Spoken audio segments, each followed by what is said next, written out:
People in the Victorian age smelled like secrets long before they spoke.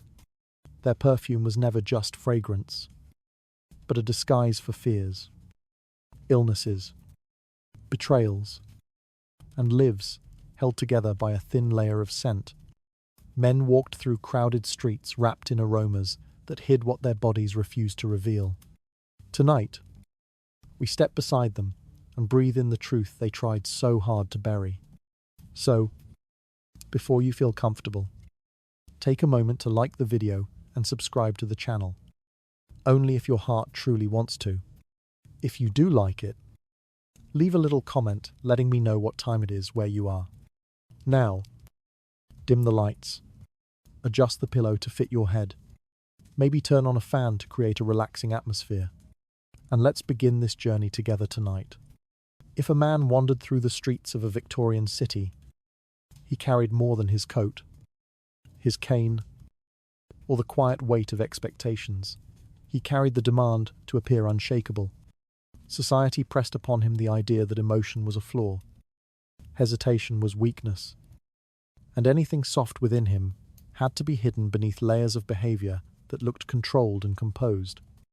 Men were expected to be firm in posture, steady in voice, and guarded in every expression. The world around them did not permit uncertainty. It demanded a mask. And it demanded that the mask never slip. Perfume became part of that mask. It was not merely a pleasant scent drifting from a gentleman's collar. It was an invisible shield.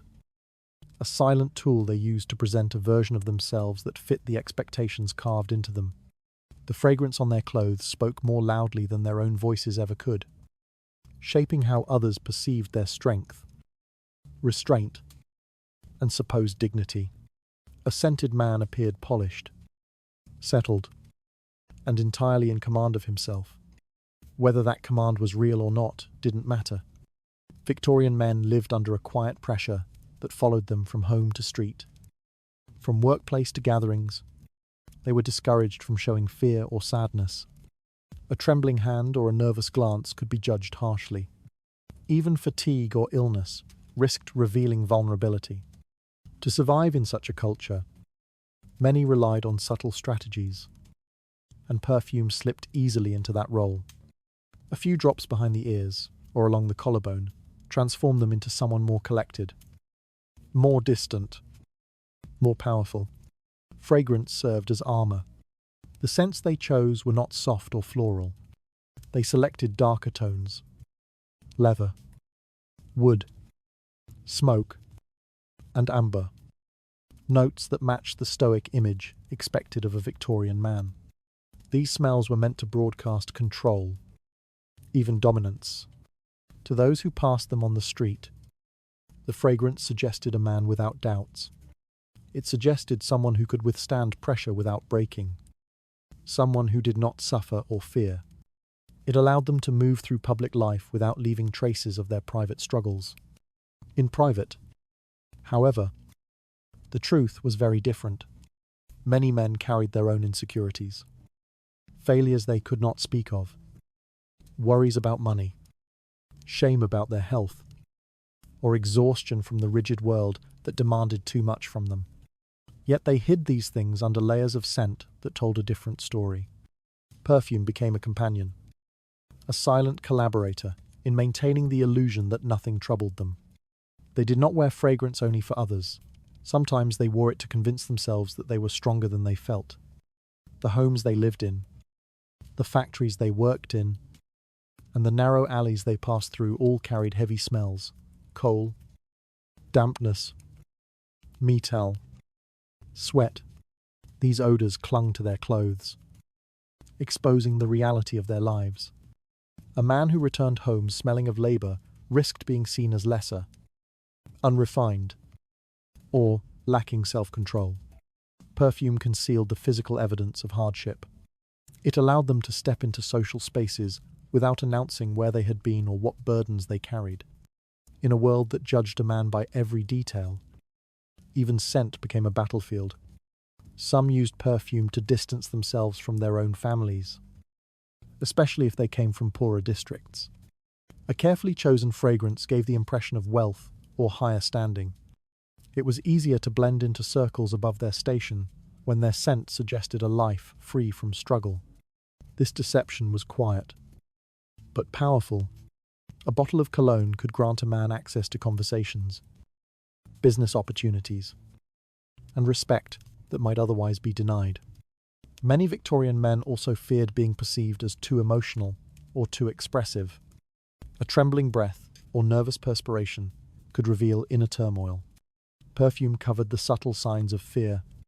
A steady, recognizable scent could make a man seem composed even when his mind was racing. It allowed him to walk into a room with a confidence he did not truly possess. The fragrance was not simply pleasant, it was strategic. Even in intimate settings, perfume acted as a barrier. It prevented partners and acquaintances from sensing worry, exhaustion, or dissatisfaction. A man's natural scent might betray him, but perfume replaced it with something curated and controlled. It protected them from being read too deeply. In a society that demanded secrecy, fragrance became a tool for silence. Some men developed an almost ritualistic relationship with their bottles of cologne. Before stepping into public life, they would adjust their garments, smooth their hair, and apply fragrance with deliberate care. The final scent completed the transformation from private self to public persona. It sealed the distance between who they were and who they needed to appear to be. Within that ritual was an unspoken understanding. Without the scent, the illusion risked breaking. Observing this from a distance reveals a quiet irony. Victorian society insisted that men should be strong, unaffected, and entirely rational. Yet the very culture that demanded stoicism drove them to rely on invisible methods of concealment. Perfume, which should have been a simple luxury, became a tool of emotional survival. It allowed them to hide exhaustion, silence, fear, and maintain the illusion that nothing could touch them. The fragrance clinging to a man's collar told a story he was not allowed to speak. It spoke of pressure, restraint, and the constant need to appear unbreakable. It showed how deeply the expectations of the time shaped even the smallest choices a man made. And beneath every carefully chosen scent was a truth they tried desperately to keep hidden. They were human, like anyone else. The fragrance they carried became a quiet testimony to the burdens they could not show. It was only one of the many ways they learned to disguise themselves in a society that allowed no softness. And somewhere behind that crafted exterior lies another layer of concealment, one that reveals even more than they intended. Bathing was not a regular part of most men's lives in Victorian cities. Water was often cold, is not scarce, or considered unsafe. And many houses lacked the privacy or plumbing that made bathing convenient. For men who worked long hours in factories or offices, a full wash required more time and effort than they could manage. The idea of cleansing the body every day simply did not belong to the rhythm of their world. Dirt gathered on skin and clothing, and the smell of sweat lingered beneath layers of wool, leather, and dust from the streets. It was an ordinary condition, something so common that few questioned it. In this environment, perfume became a water replacement. A man who could not wash himself properly could still present the image of cleanliness through scent. A few drops of cologne on a collar or cravat masked the sharp odors produced by long hours of labor and limited hygiene. The fragrance slipped into the spaces where water could not go, clinging to skin and fabric like a false assurance that the wearer was fresh. It allowed men to bypass the inconvenience of bathing while still appearing well-kept among their peers. Perfume was often strong enough to cover the bitterness of unwashed clothing. Sweat soaked into shirts and coats, settling deep into the fibers where it mixed with the grime of city life. Without proper washing, the odor grew heavy, but a powerful scent could disguise it just enough to avoid embarrassment. Men relied on these fragrances as a shield, knowing that their bodies carried the evidence of long days and limited resources. A strong aroma offered a sense of protection, even if the truth remained underneath. Street life only intensified these smells. Coal smoke, sewage, leather, and damp stone left their marks on everyone who walked through the city. Men absorbed these odours as naturally as they breathed, and by evening their clothes carried a mixture of sweat and soot that felt impossible to remove. When they stepped indoors, the contrast between public scent and personal scent could be overwhelming. Perfume softened this transition, turning the rough odour of daily life into something more controlled and more acceptable. Some men use perfume not only on their clothing, but also directly on their skin. They dabbed cologne behind the ears, along the throat, and on their wrists to override the natural scent of the body. In cramped boarding houses or shared rooms, where privacy was limited and bathing rarely feasible, fragrance became the only method available to maintain social distance. A fresh scent meant respectability. It suggested a level of care and refinement that water alone could not provide. There was also a fear of appearing uncivilized. Society linked bad odor with weakness, illness, or low status. Men believed that smelling unclean marked them as irresponsible or lacking discipline. Perfume helped them avoid such judgments. It constructed a version of themselves that fit into the expectations of the era: controlled, composed, and free from the physical labor that defined much of the population. Even men who worked in difficult conditions used fragrance to appear as though they did not. The quality of perfume varied widely. Wealthier men bought refined scents from established shops, while poorer men purchased cheaper mixtures that were harsh but effective. These inexpensive fragrances often had sharp, almost medicinal notes that cut through the smell of sweat.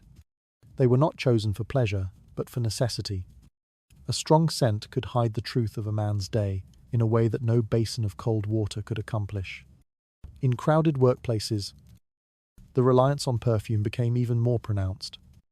Offices and factories were filled with unwashed bodies, and the shared air grew heavy and stale. Men covered themselves with cologne before facing their colleagues, hoping the fragrance would prevent others from noticing how rarely they washed. The scent became part of the professional environment, a silent agreement among workers to mask their personal realities. Without it, the collective odor would have been too difficult to ignore. At home, the situation was similar. Many families lived in narrow rooms with limited ventilation.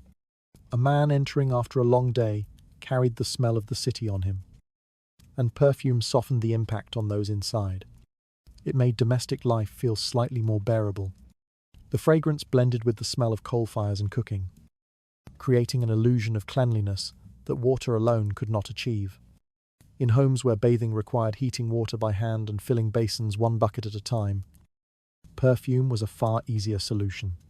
Men sometimes convinced themselves that fragrance was superior to bathing. A clean scent was immediate, efficient, and required no effort. It was easier to maintain a polished exterior than to face the discomfort of cold water or the inconvenience of a shared washroom. Over time, many grew dependent on perfume, using it several times a day to maintain the illusion of freshness. They walked through life wearing a scent that covered everything beneath it, a thin barrier between themselves and the reality of their own bodies. This reliance on fragrance was not simply a choice of convenience, it was a reflection of the period's broader habits.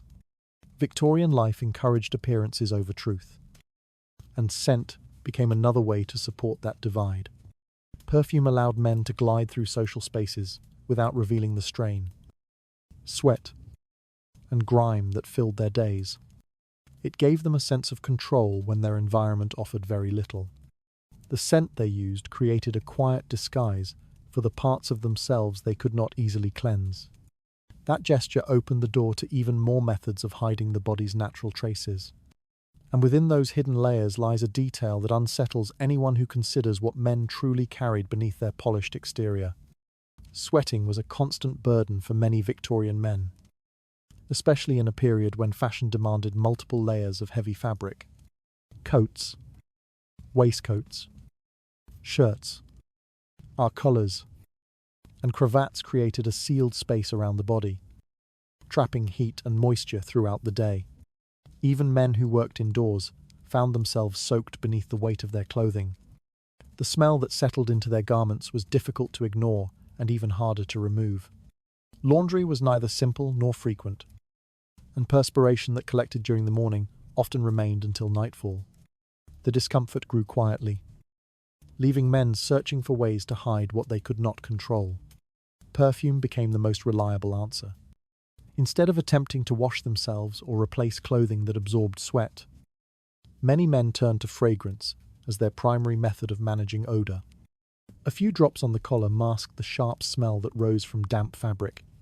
The cravat, tied close to the skin, absorbed both sweat and scent, creating a layered aroma that blended the two into something more tolerable.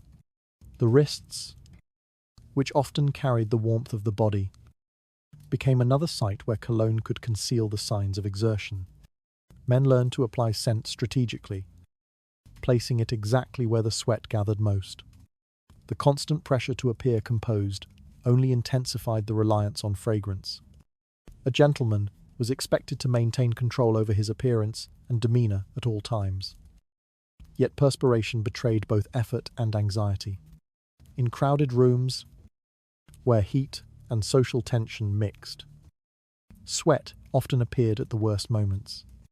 Men used perfume to keep themselves from revealing their unease. A strong scent around the neck or chest allowed them to stand closer to others without fear of being judged for their natural odor. The fragrance did not remove sweat, but it softened the reality of it. For some, this daily ritual evolved into something more elaborate. They carried handkerchiefs soaked in cologne, pressing them to their faces or wiping their necks when the sweat became overwhelming. These cloths absorbed the moisture while leaving behind a coating of scent that lasted for hours. A man who wiped his skin with such a handkerchief might temporarily feel refreshed, even though the underlying sweat remained. This method became common among those who worked long hours in heated environments or who traveled through crowded streets. The perfume on the cloth mixed with perspiration in a way that created a new, stronger aroma. An improvised attempt to manage the body in a time with few practical solutions. The structure of Victorian clothing made sweating nearly unavoidable. Heavy fabrics trapped heat, and tight-fitting collars restricted airflow. Men often perspired simply by walking a short distance or sitting in a room without proper ventilation. Offices, train cars, and taverns all became places where odor lingered. Perfume offered a thin cover, a way to protect their social standing in spite of physical discomfort.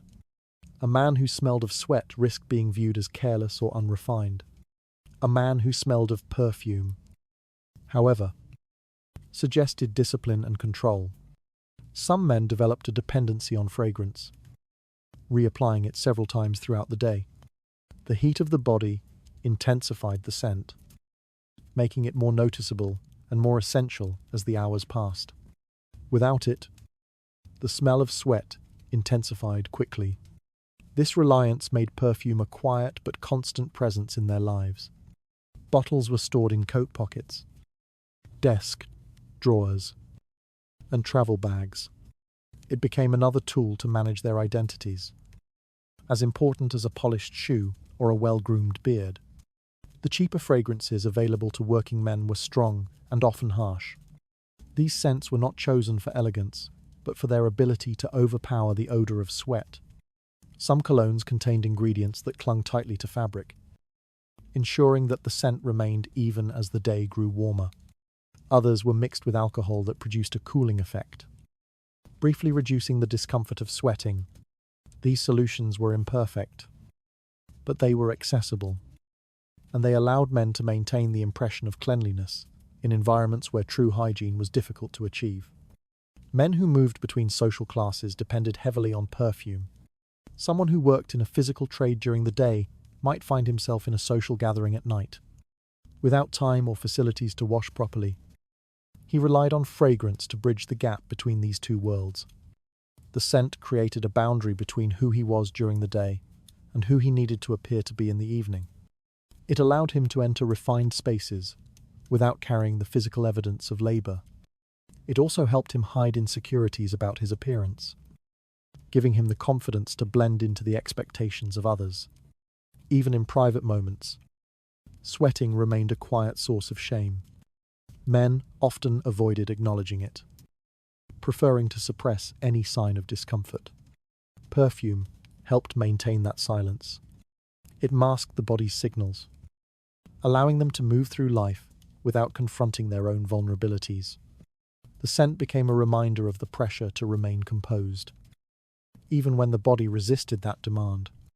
The reliance on perfume reflected more than physical necessity. It revealed how deeply Victorian society valued appearances. Men were expected to remain steady and controlled, yet their bodies told a different story. Sweat exposed the strain beneath the surface, and fragrance became a way to erase that truth temporarily. It was both a practical solution and a symbolic act, an attempt to separate the self from the body's uncontrollable nature. The fragrance they applied hid the evidence of strain settling quietly beneath their clothes. A new layer of concealment shaped their daily routines in ways that felt almost instinctive. Something else waited beneath those habits, a detail that shifts the way we understand their polished exterior. Smoking and drinking were woven quietly into the routines of many Victorian men. Though these habits were not always accepted in polite company, public standards demanded restraint, moderation, or at least the illusion of such qualities. A man who appeared with the heavy scent of alcohol on his breath or tobacco clinging to his clothing risked being judged as lacking discipline. His reputation depended on how well he could control these traces. The body, however, recorded these acts with a stubborn accuracy. Smoke seeped into fabric, and alcohol rose from the lungs long after the last drink. The evidence lingered long enough to betray even the most careful man. Perfume became a convenient solution. It offered a quiet way to obscure the smells that revealed indulgence. Men applied fragrance generously to their collars, sleeves, and cravats, hoping the scent would disguise the marks left by their habits.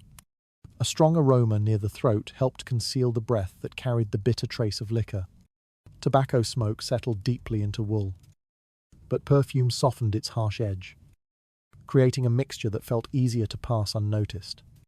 This method was imperfect, yet effective enough for men who wished to continue their routines without drawing scrutiny. Social gatherings added pressure to maintain the appearance of control. A gentleman was expected to enjoy himself without seeming excessive.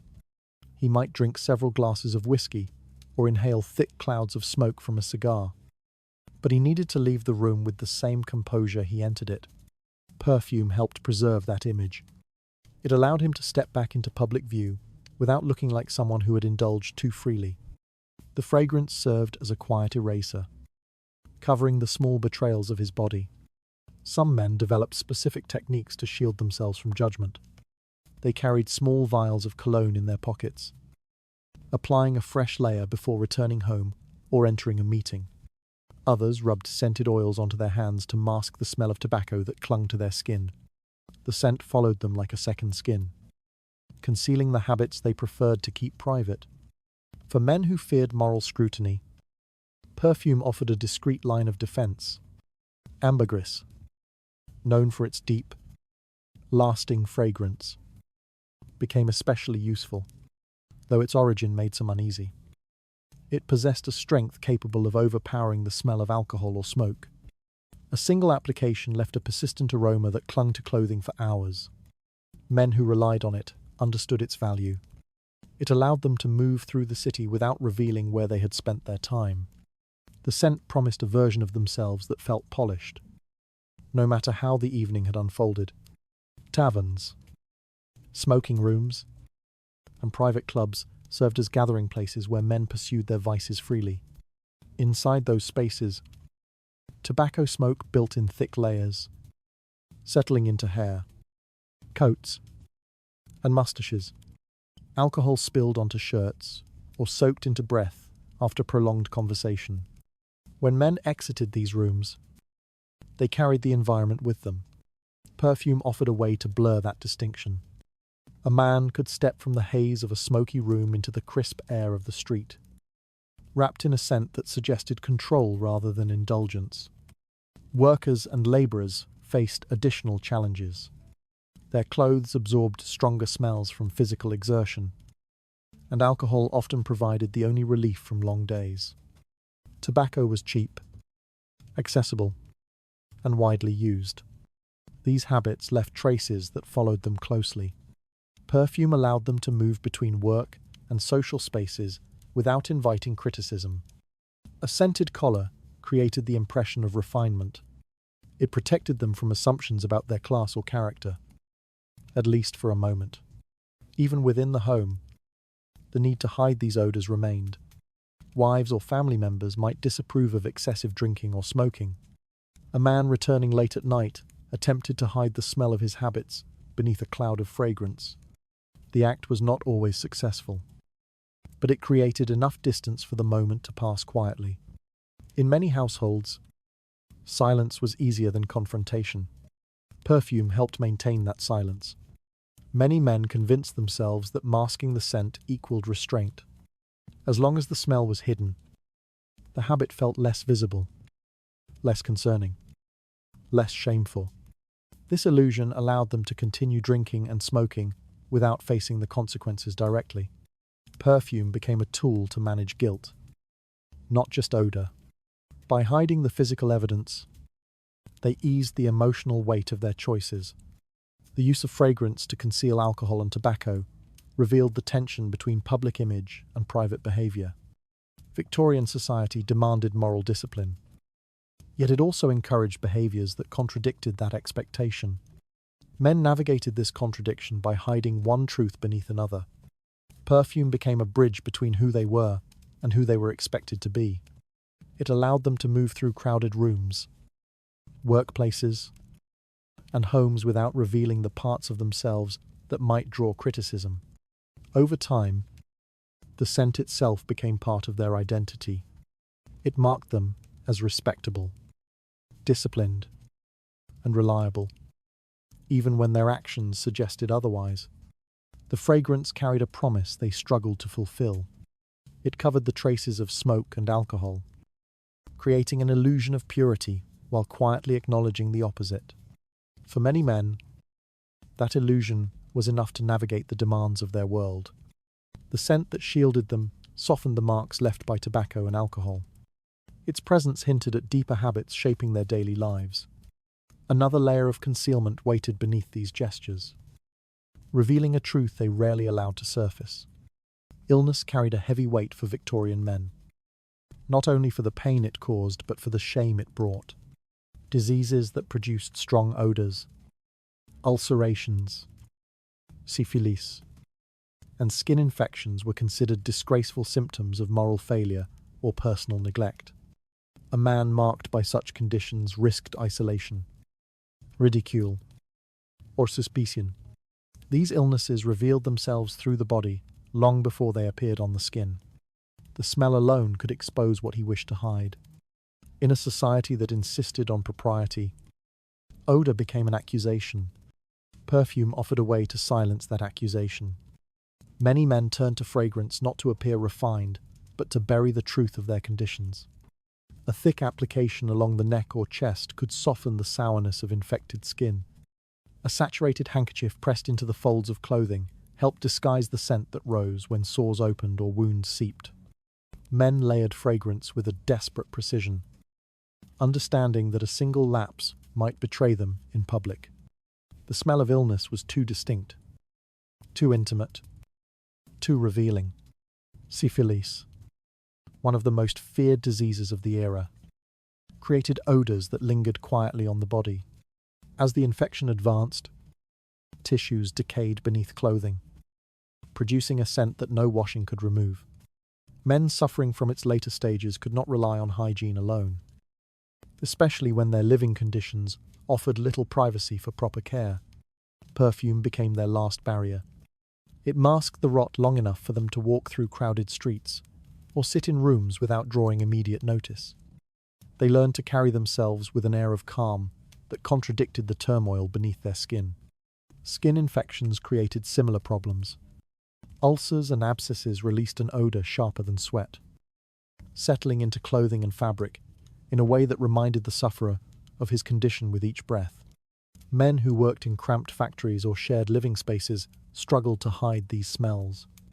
A strong scent applied along the inside of a coat or the lining of a shirt created a false sense of distance. It prevented others from stepping away in discomfort. It allowed the sufferer to maintain a semblance of dignity among peers who might not understand or accept his illness. Public spaces intensified the pressure.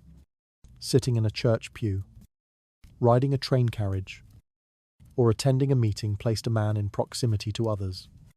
Any sign of sickness risked immediate judgment. Perfume became a method of survival in these environments. A man might apply multiple layers before entering a room, hoping the fragrance would shield him for the duration of his stay. He learned which scents lasted longest and which could overpower the dull sweetness of infection. Ambergris and other strong notes were favoured, not for elegance, but for their endurance. Medical treatment offered little comfort. Doctors had limited means to cure these conditions, and many treatments worsened the odour. Mercury-based ointments, often used for syphilis, produced a metallic scent that clung to the skin. Patients combined these substances with perfume to obscure the combination of decay and medicine. The result was a strange blend. Part illness, part remedy, part disguise. It followed them everywhere, a reminder of the disease they carried and the lengths they went to hide it. Within the home, men attempted to protect their families from the reality of their conditions. They slept separately, washed privately when possible, and masked themselves with scent before sitting at the dinner table. Children might sense something unfamiliar without understanding its source. Wives often suspected the truth, recognizing that the fragrance was applied too heavily, too strategically. Too often, perfume became a quiet signal of distress, though many chose not to confront it. The emotional burden of illness pushed men deeper into concealment. Perfume allowed them to maintain the illusion of health even as their bodies deteriorated. It preserved a fragile sense of normalcy in a world that had little patience for vulnerability. Many continued to work, socialize, and maintain routines despite worsening symptoms. They refused to allow the smell of sickness to define them. The scent they applied became a reminder of the identity they clung to, the version of themselves that existed before the disease took hold. Some men carried vials of fragrance, specifically for moments when symptoms intensified unexpectedly. A sudden flare of odor could threaten their composure. A quick touch of scent beneath the collar or across the handkerchief restored the illusion. This habit became instinctive, almost automatic. They learned to respond to discomfort without drawing attention. Perfume became both shield and comfort, a way to manage fear without speaking it aloud. The deeper tragedy lay in how illness reshaped their interactions with others. Men kept their distance, avoided close conversation, and withdrew from gatherings. They feared discovery more than the disease itself. Perfume allowed them to linger on the edges of social life, still present but quietly fading. They walked through streets with a scent that told one story while their bodies told another. The reliance on fragrance in the face of illness revealed the fragility of Victorian ideals. The culture demanded perfection while offering little support to those who faltered. Perfume became a tool of resistance, helping men navigate a society unwilling to acknowledge suffering. It masked decay with floral notes and wood tones, transforming the body's breakdown into something momentarily acceptable. The scent they carried shrouded the slow unraveling beneath their clothes. Each breath of fragrance hinted at struggles kept out of sight. A quieter form of concealment waited just beyond these efforts. Drawing attention to a different kind of fear, men worked hard to suppress. Body odor carried a social meaning in Victorian cities, one that cut sharply across class lines. The scent of labor, sweat, metal, coal, or soil was associated with the working poor, whose days were spent in factories. fields, and cramped workshops. Their bodies recorded the environments they worked in, and the smells that clung to them became a quiet reminder of their position in society. For many men, odor was not just a physical condition, but a mark of status, one that could not easily be removed with cold water or limited bathing. The body exposed truths that clothing and manner tried to hide. Middle-class and upper-class men feared this association deeply. Their identities relied on distance from the physical strain of labor. Any hint of sweat or dirt threatened to place them closer to the people they worked hard to separate themselves from. Cleanliness was a symbol of refinement, a sign of cultured living. To smell of work was to risk being seen as uneducated, undisciplined, or unworthy of elevated company. Even those who had risen from poorer backgrounds lived with the lingering anxiety that their bodies might betray them. Perfume provided a solution that fit seamlessly into these expectations. A refined scent suggested leisure, control, and the privilege of time not spent in physical toil. Men applied fragrance in the morning before leaving home, and again, before entering social spaces where class distinctions were most visible. A scented collar, lightly touched with floral or resin notes, signaled that its wearer belonged to a world free from hard labor. The absence of odor became a form of silent communication, a way to assert status without speaking. For men who hovered between classes, the pressure was even greater. Clerks, shopkeepers, and apprentices often worked long hours in environments that produced sweat but demanded refined behavior. Their bodies absorbed the smells of their workplaces. Yet they were expected to appear polished when dealing with customers or employers. Perfume became a bridge between these conflicting demands. A man might leave a warm storeroom or crowded office and immediately apply fragrance to restore the appearance of respectability. The scent became a barrier that separated the physical realities of his work from the reputation he tried to maintain. Public transportation intensified the divide. Train cars and omnibuses brought men of all classes into proximity. In these spaces, odor could reveal more than clothing ever did.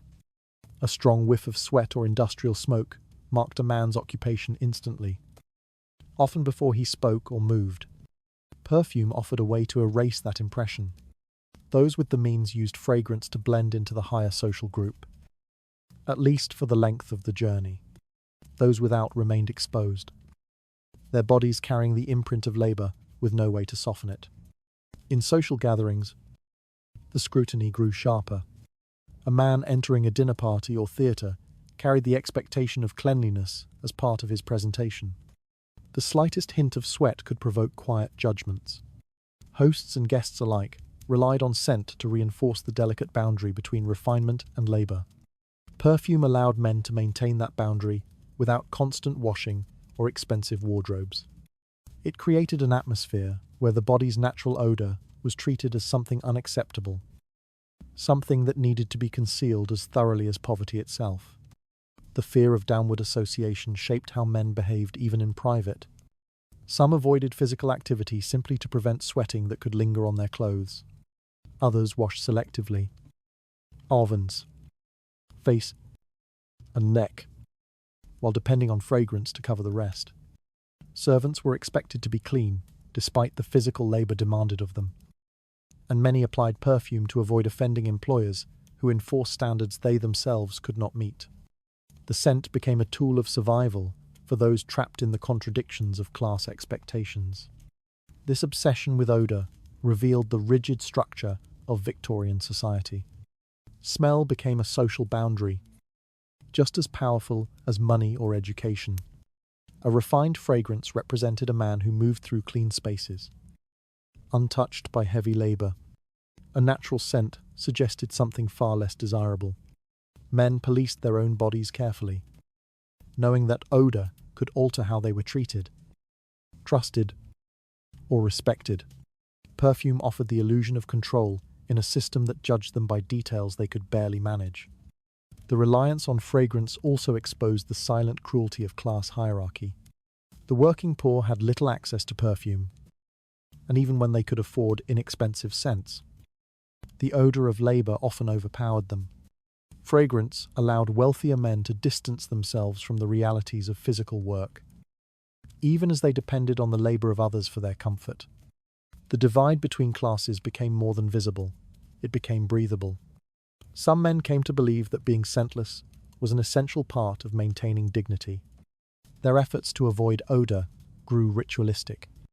They stored perfumes carefully, reapplied them throughout the day, monitored their clothing, and kept handkerchiefs soaked with fragrance. These practices helped uphold an identity built on separation from the physical world. In this pursuit of purity, even the slightest trace of sweat felt like a threat. The result was a society where smell acted as a quiet form of judgment. Perfume helped men navigate this landscape, creating an artificial boundary that protected their image. The fragrance on their skin suggested a life free from hardship, even when that life existed only in appearance. The scent they cultivated hid the divide they feared crossing. Its presence shaped how they carried themselves through crowded streets. Another layer of concealment waited in these habits, pointing toward a deeper anxiety woven into their daily lives. Ambergris carried a strange place in Victorian life. Men knew where it came from: the intestinal passages of the sperm whale, hardened by time and shaped by the sea. Yet the origin did little to diminish its appeal. The substance held the lasting scent that clung to clothing far longer than other fragrances. Its unusual nature only heightened its reputation. In a world where odor revealed social standing, a fragrance with such endurance became invaluable. Men accepted its odd beginnings because the effect it produced was far more important than the truth behind it. The scent itself possessed a warmth that blended naturally with the human body. Unlike lighter floral notes that faded quickly, ambergris settled into fabric and skin with a quiet persistence. It transformed as it warmed, absorbing the heat of the wearer and deepening in character throughout the day. This flexibility made it an ideal tool for men who needed to conceal the realities of their bodies. Whether it was sweat, tobacco, or the lingering smell of illness, ambergris softened everything it touched. Its strength was not overwhelming, but steady, creating a barrier between the man and whatever truth he carried underneath. Victorian men valued this reliability. Life offered few certainties, but the longevity of ambergris became something they could depend on. A single application in the morning could last until nightfall, masking whatever odors emerged during long hours in crowded streets or suffocating indoor spaces. This endurance made it especially popular among those who inhabited higher social circles. They needed to maintain a consistent exterior throughout the day, regardless of the discomfort beneath their clothing. Ambergris protected that exterior with remarkable effectiveness. The knowledge of its origin rarely deterred anyone. People discussed it with mild discomfort, acknowledging its strange source while continuing to purchase it without hesitation. The scent offered reassurance that outweighed any unease. Men preferred to accept the unpleasant truth of their nature rather than confront the less socially acceptable truth of their own bodies. The compromise felt reasonable in a society that valued presentation over honesty. Even those who claimed to uphold strict moral standards made room for ambergris in their routines. In private moments, some men admitted to finding the substance unnerving. The idea of carrying a fragrance derived from a whale's digestive system felt unsettling. Yet they persisted. They applied it carefully as part of their morning rituals, blending it with other scents or wearing it alone for maximum effect. The discomfort remained secondary to the practical benefits. A man who smelled consistently refined gained respect easily, while one who carried the odor of sweat or illness risked social distance. Ambergris offered the security needed to navigate such expectations. The marketplace for fragrance reflected this demand. Perfumers stored ambergris with great care, blending it with oils or alcohol to create colognes that promised durability. Customers sought out these mixtures specifically, asking for combinations that would mask strong odors for entire days. The scent became synonymous with refinement. Bottles containing even small amounts were sold at high prices. Yet men purchased them willingly. The cost felt insignificant compared to the protection the fragrance provided. Ambergris also played a role in disguising the inconsistencies of daily life. Men who worked long hours, moved through polluted environments, or carried illnesses relied on it to maintain an unbroken image. The fragrance blurred the line between reality and expectation. A man might leave home clean and composed, then endure an exhausting day filled with sweat and stress. Yet he returned, still smelling controlled. The scent offered continuity in a world where his body constantly betrayed him. In social gatherings, ambergris became a subtle marker of status. Its presence distinguished men who could afford high-quality scents from those who could not. Guests identified it quietly, noting who carried its warm, persistent aroma. The recognition reinforced class boundaries. Even in rooms where manners sought to obscure them, a single breath of ambergris signaled wealth, access, and discipline. For men who desired to appear stable and respectable, the scent acted as a silent credential. The acceptance of ambergris also demonstrated how Victorian society rationalized discomfort when appearance required it. Men tolerated the idea of using a substance from a whale's gut because the alternative, revealing vulnerability through natural odor, felt far more humiliating. They preferred the strange, the unpleasant, or the morally questionable if it allowed them to maintain control over how others perceived them. In this way, ambergris became a symbol of Victorian priorities. It represented the decision to choose illusion over authenticity, a fragrant shield over honesty. Some men went further, layering ambergris with other strong notes to create a scent that acted almost like armor. They understood the power of smell to influence how others saw them. The fragrance became part of their persona, influencing confidence and behavior. A man who smelled refined could more easily act refined. The scent offered a sense of authority that the body alone could not provide. The popularity of ambergris persisted because it solved a problem no amount of etiquette or clothing could fix. It dulled the human scent that Victorian men feared would betray their class, their habits, or their health. It allowed them to move through life with a sense of polish that remained intact, despite the realities beneath their layers of wool and cotton. The scent they embraced concealed truths they refused to confront. This gesture revealed the quiet fear shaping their pursuit of refinement. Some hidden pattern lingered beside these habits, hinting at a worry they rarely allowed into words. Victorian men lived under strict expectations about how they should present themselves, and scent became one of the quiet measures of their identity. A man's fragrance was never supposed to drift too close to what society labeled as feminine. Anything floral, sweet, or gentle risked being judged as weakness. Yet the body's natural odor, if left unmanaged, invited criticism of a different kind. Sweat, smoke, and the smell of daily labor revealed a lack of discipline. Men found themselves caught between two unacceptable extremes, too fragrant or not fragrant enough. Their solution was to create a narrow path between these boundaries, one supported by perfume carefully chosen to reinforce their idea of masculinity. The scents favored by men were strong, grounded, and unmistakably assertive. Notes of leather, wood, ricin, or spice helped define the impression they wished to project. These fragrances were not intended to please others, but to shape how their presence was interpreted. A subtle aroma might lead observers to question their firmness, while an absence of scent suggested neglect. Men relied on perfume to maintain tight control over this delicate balance. The fragrance they applied each morning operated like a silent declaration that they were composed, capable, and unaffected by softness. Society's standards amplified this tension. A man who smelled too gentle risked mockery. His peers might accuse him of lacking resolve or drifting toward behaviors that were not considered appropriate. Even his family could interpret a floral scent as a sign of indulgence or fragility. On the other hand, unpleasant odors carried their own weight.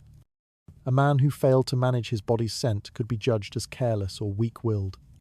The pressure to stay within the narrow accepted range shaped their habits in ways that went unnoticed by those who benefited from these expectations. Men responded by using perfume as a tool to correct or strengthen their appearance. They applied strong scents to their collars, wrists, and clothing, choosing blends that suggested control while avoiding anything associated with softness. The fragrances they selected created an invisible layer of protection. It helped them navigate public spaces where every detail of their behavior might be quietly scrutinized.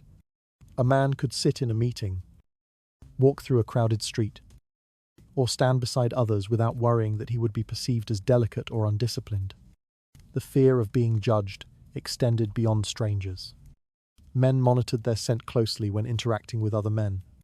A fragrance that leaned too sweet could create discomfort in a group that valued strength and straightforwardness. They observed one another's habits, noting which scents seemed acceptable and which crossed into questionable territory. Peer pressure guided their choices. The scent they wore became a reflection of their place within these expectations. Even in private settings, many avoided softer fragrances, fearing that the preference itself betrayed something unintended. This anxiety also shaped how men behaved in romantic or domestic contexts. Partners expected them to maintain an air of restrained masculinity. A scent associated with women's perfumes could disrupt that expectation and create questions. Men learned to adjust their fragrance before entering the home or attending a social gathering. They wanted to appear attentive without seeming delicate, clean without seeming overly polished. The perfume acted as a middle ground between these competing ideals. The fragrances themselves were often blunt and persistent. They masked not only natural scent, but also uncertainty. A man carrying a strong aroma presented himself as someone who knew his position. The perfume created distance between his inner state and the world around him. It allowed him to step into roles that demanded confidence, even when he struggled to feel it. The scent became a form of emotional reinforcement, a way of steadying the self without drawing attention. Men who violated these unwritten rules found themselves vulnerable to judgment. A scent judged as too feminine could quietly undermine their reputation. Colleagues might speak less respectfully, or acquaintances might shift their opinions. Rumors sometimes grew from something as small as a fragrance. The body became a battleground on which men defended their identity, and perfume acted as a weapon they used to maintain their ground. At the same time, men were aware of how fragile this balance was. They monitored the intensity of their scent, adjusting it depending on where they were going or whom they expected to encounter. The perfume became part of a calculated performance. It aligned them with a version of masculinity that felt more like a requirement than a choice. The world offered little room for deviation. The reliance on fragrance to manage perceptions revealed the subtle constraints of Victorian masculinity. The men who lived within these expectations often felt pressure to hide emotions, soften nothing, and remain composed in every circumstance. Their scent became one of the ways they upheld that image. The perfume worked quietly in the background, helping them maintain the illusion of strength that society demanded. In the end, the choice of fragrance said less about preference and more about survival. Men turned to scent to avoid slipping into categories that could harm their social standing. They moved through their days, wrapped in aromas meant to signal firmness, stability, and propriety. Even minor deviations risked reshaping how they were perceived. The fragrance they selected shaped how others interpreted their strength. This effort highlighted the tension that followed them through every interaction. Hidden beneath these routines lingered a need they rarely acknowledged, hinting at a truth they struggled to keep contained. Infidelity created a quiet trail on the body, a mixture of scents that revealed more than any confession ever could. Skin carried warmth from contact, clothing absorbed unfamiliar traces, and breath shifted subtly after moments spent too close to someone else. Victorian men understood this clearly. They lived in a world where reputation shaped every opportunity. Yet temptation and secrecy existed beside duty and order. After leaving a hidden meeting or a rented room, a man's first concern was not guilt, but scent. His body threatened to expose him before he even reached the door. Perfume became a deliberate tool for erasing these traces. Men applied fragrance heavily to the neck, wrists, and chest, places where skin often retained the warmth and scent of another person. A strong application blurred the boundary between truth and disguise. The aroma clung to the fabric of the shirt and the lining of the coat, creating a layer that separated their private acts from the world they re-entered. Every gesture in this process was precise, shaped by the fear of being detected. Perfumers understood this demand and responded with formulas capable of overpowering intimate odors. Certain blends carried deep, rich notes that concealed the warmth left on the skin, while others masked the faint sweetness that sometimes followed moments of physical closeness. These scents were not chosen for elegance but for effectiveness. Men relied on them to maintain the separation between their public identity and their private actions. Failure meant suspicion, question, or consequences that reached far beyond the moment itself. The body recorded infidelity in ways that clothing alone could not hide. Hair retained the scent of another person's perfume, and hands carried traces of unfamiliar oils or powders. Men wiped their skin with scented handkerchiefs, hoping to remove every sign of where they had been.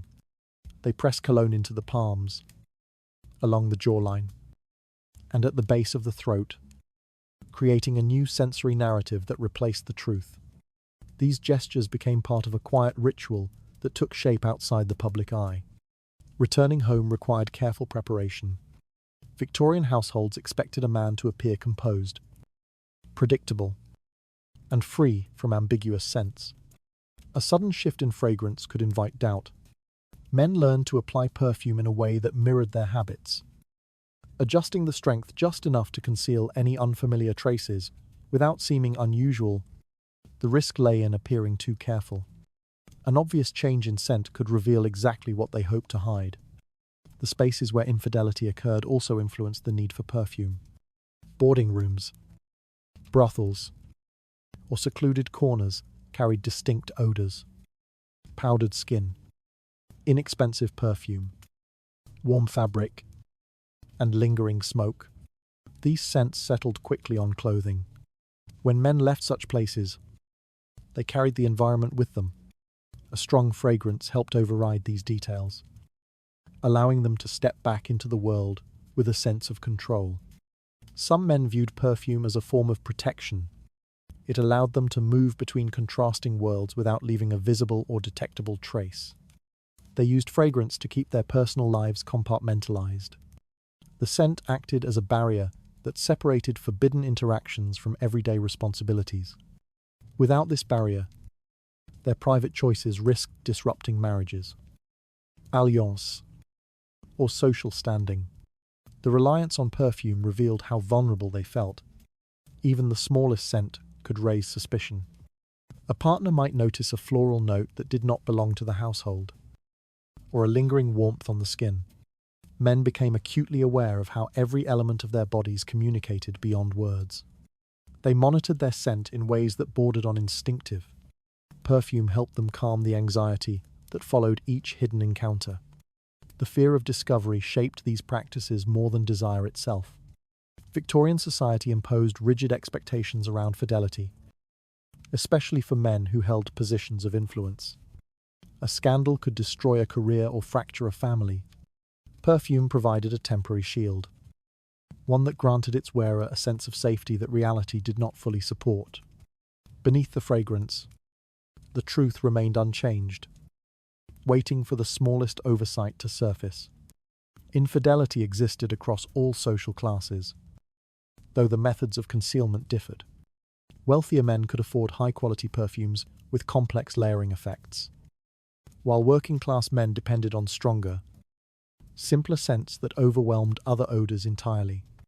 Regardless of class, the goal remained the same: to cleanse the body of evidence. Scent became a tool for navigating risk, maintaining appearances, and preserving reputations that might otherwise crumble. Floral notes played a particularly complicated role. Orange blossom, with its soft sweetness, was sometimes used to mask the more intimate traces left on the skin. Its presence became a quiet signal for those who understood its implications. The scent appeared clean and innocent. Yet in private circles, it carried a different meaning. It was the fragrance of a night that needed to be forgotten. The rituals surrounding infidelity showed how deeply Victorian men depended on perfume to manage the consequences of their choices. The scent substituted honesty with illusion. It allowed them to return to their routines as though nothing had occurred. Their lives moved forward under the cover of fragrance, while the truth remained buried beneath layers of carefully applied disguise. The fragrance they used wiped away traces that might have exposed their secrets. This habit revealed the tension between desire and reputation, guiding their quiet decisions. That same tension led to other forms of concealment, shaped by fears they struggled to silence. Social status in Victorian society depended on countless subtle cues, and scent became one of the quiet markers that separated those who belonged from those who merely hoped to blend in. A refined fragrance suggested wealth, access, and polished habits, while the absence of scent, or worse, an unmistakable odor, signaled poverty or disregard. Men learned that the air around them acted as an introduction before they spoke a single word. A luxurious aroma softened interactions, encouraged hospitality, and shaped how others responded to them. Perfume worked as an invisible credential that traveled with its wearer. A man carrying an elegant scent often found doors opening more easily. Hosts greeted him with warmth, establishing an assumption of respectability before learning anything about his background. The fragrance implied that he lived in clean spaces, moved within refined circles, and understood the expectations of polite society. Even those who lacked true wealth discovered that scent could compensate for limited means. A well-chosen fragrance helped them appear more established than they were. It allowed them to cross social thresholds that might otherwise remain out of reach. Men used perfume strategically to project stability. They applied fragrance before attending business meetings, social gatherings, or public events. The scent reinforced the image they wished to present: calm, organized, and in control of their surroundings. In environments where reputation carried economic consequences, these details mattered. A confident scent made negotiations smoother, interactions easier, and judgments more favorable. Men understood that the right fragrance created a sense of authority, even when their lives behind closed doors felt fragmented or uncertain. For those who occupied the upper classes, perfume acted as a reinforcement of their position. Wealthier men purchased blends made from rare ingredients, relying on their distinctiveness to separate themselves from common fragrances used by the masses. These scents communicated luxury long before the wearer spoke. The ability to afford such fragrances itself became a quiet display of power. Scent functioned as an extension of clothing, manner, and speech, another sign that the wearer lived above the hardships of ordinary life. Meanwhile, the middle class used perfume as a way to maintain upward mobility. Many men recognized that their natural scent, shaped by long hours and limited hygiene, threatened to expose their true circumstances. The fragrance they applied in the morning helped them enter spaces where class boundaries were strictly observed. It allowed them to navigate offices, shops, and social evenings without drawing attention to their origins. For these men, perfume felt less like a luxury and more like a requirement. It protected their ambitions. The desire to mask natural odor grew stronger as social pressure deepened. Men viewed their true scent as something crude, unrefined, or embarrassing. They feared that revealing it would place them at a disadvantage. Perfume offered a way to bury the physical realities of their lives beneath layers of carefully curated aroma. This act created a distance between who they were and who they wished to appear as. To smell refined was to be treated with respect. To smell ordinary was to risk being dismissed. Public spaces reinforced this hierarchy. Restaurants, theatres, and clubs filled with men wearing distinct fragrances created an atmosphere where scent replaced conversation as the first signal of rank. People noticed who carried expensive notes and who relied on cheaper mixtures. They drew quiet conclusions about income, upbringing, and character. A refined aroma suggested discipline, while a strong or poorly blended scent hinted at imitation.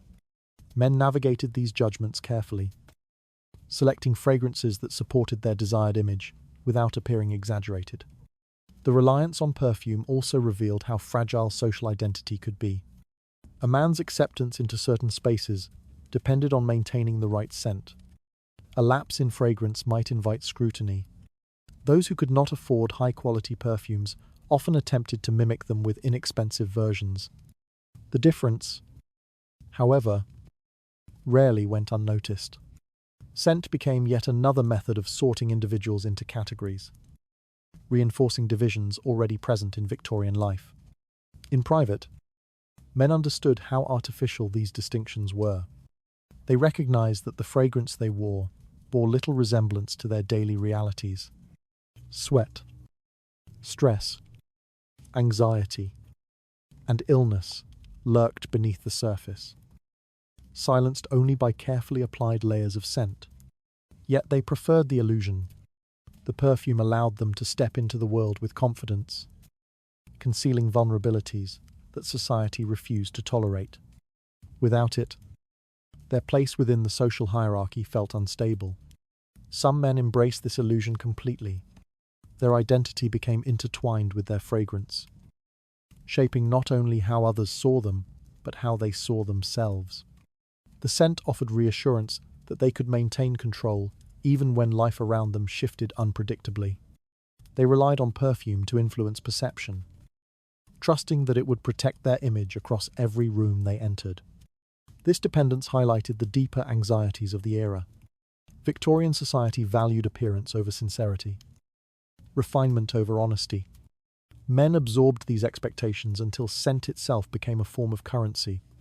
Perfume acted as their ticket into social circles, their shield against judgment, their method of adapting to demands that left little room for imperfection.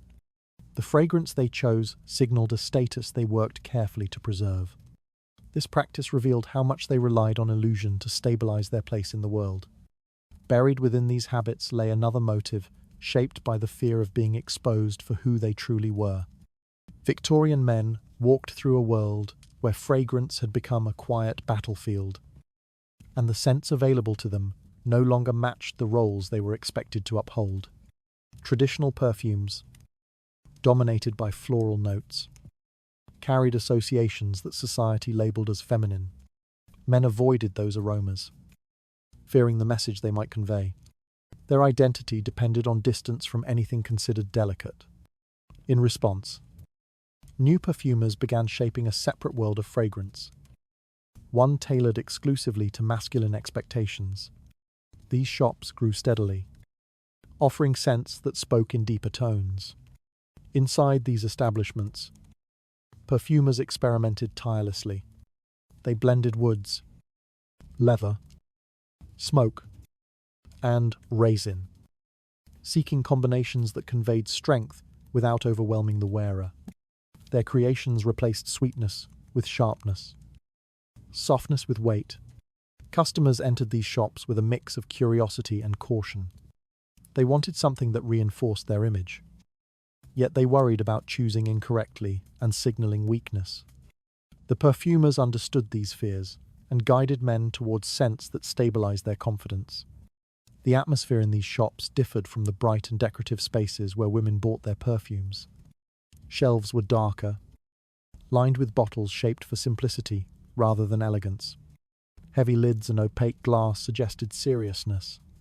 Men appreciated the lack of ornamentation. It allowed them to purchase fragrance without feeling exposed or judged. Even the lighting remained subdued, giving customers a sense of privacy as they navigated their choices. Each scent offered an interpretation of masculinity, crafted to appeal to men who feared stepping outside society's expectations. These perfumers guarded their formulas closely. Recipes were locked away, passed only through trusted apprentices, and whispered rather than written. Each blend, once refined, became a guarded secret that distinguished one shop from another. Customers valued this secrecy. They believed the uniqueness of a scent added to their own identity, transforming the perfume into something more than a fragrance. It became a personal signature. The thought that another man might wear the same blend without understanding it unsettled them. The rise of men's perfumery also reflected broader tensions within Victorian life.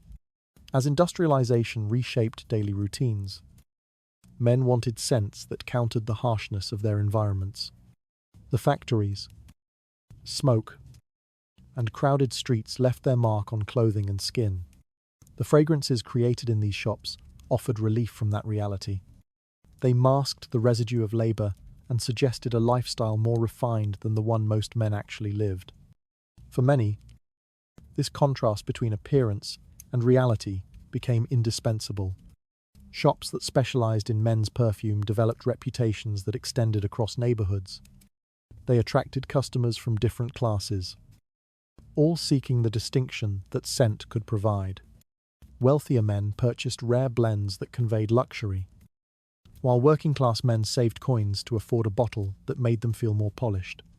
Each man approached the counter with a desire to present himself differently, or at least to hide aspects of his life he preferred not to display. Perfumers became observers of masculine insecurity. They watched men debate between notes of cedar and tobacco, pretending indifference while their eyes revealed hesitation. They listened to customers explain what they wanted to project: confidence, composure, authority. The perfumers translated these desires into oils and tinctures. Their craft stitched together small illusions that men carried with them into the world. In many cases, the shops became more than places to buy perfume. They served as sanctuaries where men could confront their uncertainties without judgment. The perfumers offered reassurance through their expertise, allowing customers to believe they could control how others perceived them. The right scent promised stability. It allowed men to navigate spaces where reputation felt unpredictable, and where a single misstep could shift how they were treated. The secrecy surrounding the formulas heightened their appeal. Men interpreted this exclusivity as refinement. They believed the hidden nature of these recipes made the fragrance more powerful, almost mystical. The idea that their scent emerged from knowledge unavailable to most people gave them a sense of distinction. Perfumers cultivated this perception deliberately. They protected their techniques because they strengthened the bond between creator and customer. At the same time, the existence of these male-focused shops demonstrated how deeply gender expectations shaped everyday habits. Fragrance, once a universal pleasure, became divided. Men no longer felt free to choose scents based on preference alone. They selected aromas that affirmed their place within society's rigid structure. The perfumers watching them understood that these choices reflected vulnerability rather than strength. Still, they produced what the world demanded. These shops thrived because men feared the social consequences of smelling incorrectly. A misjudged scent could lead to ridicule or suspicion. The fragrances created for them offered reassurance that they would not cross those boundaries. Stronger notes of leather and wood allowed them to maintain the illusion of confidence. Even those who felt insecure beneath their exterior could step out of the shop wearing a scent that protected their image. As the popularity of men's perfumery grew, so did the diversity of the blends. Some shops emphasized smoky, resinous combinations that clung to clothing long after application. Others developed sharper, more austere scents meant to mirror the discipline men claimed to embody. Every bottle represented a negotiation between truth and presentation, a way to clarify who they wanted to be. The rise of these specialized shops illustrated how much men relied on fragrance to maintain the identities society required of them. The scent they wore helped them hide embarrassment, strengthen their posture, and prepare for interactions that demanded unshakable composure. Whether the fragrance truly matched their lives mattered less than whether others believed it did. The scents crafted in these hidden workshops shaped how men carried themselves through public life. This reliance revealed a quiet anxiety woven into their daily routines. Beneath this growing industry lay a desire that pointed toward yet another form of concealment waiting to be explored. Illnesses that affected the intimate parts of the body carried a level of shame Victorian men struggled to confront. These conditions altered the scent of the skin in ways that felt deeply exposing. A man who suffered from infections, lesions, or sexually transmitted diseases often feared the moment another person might notice the change. The odor that accompanied these ailments was unmistakable, heavy, and difficult to disguise. Men who lived with such conditions did not speak of them. Even among close acquaintances, silence became their only defense.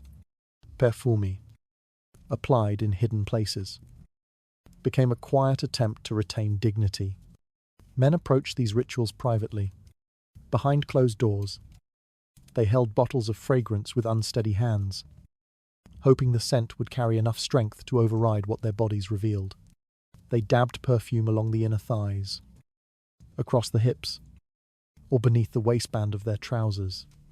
Some pressed scent onto undergarments, believing the fabric would hold the fragrance longer than skin. These applications were motivated not by vanity, but by desperation. When illness reshaped the body, men relied on perfume to create distance between themselves and the truth they feared the world would uncover. The odors that came with these diseases were not easy to conceal. They clung to clothing, seeped into bedding, and followed men through their routines.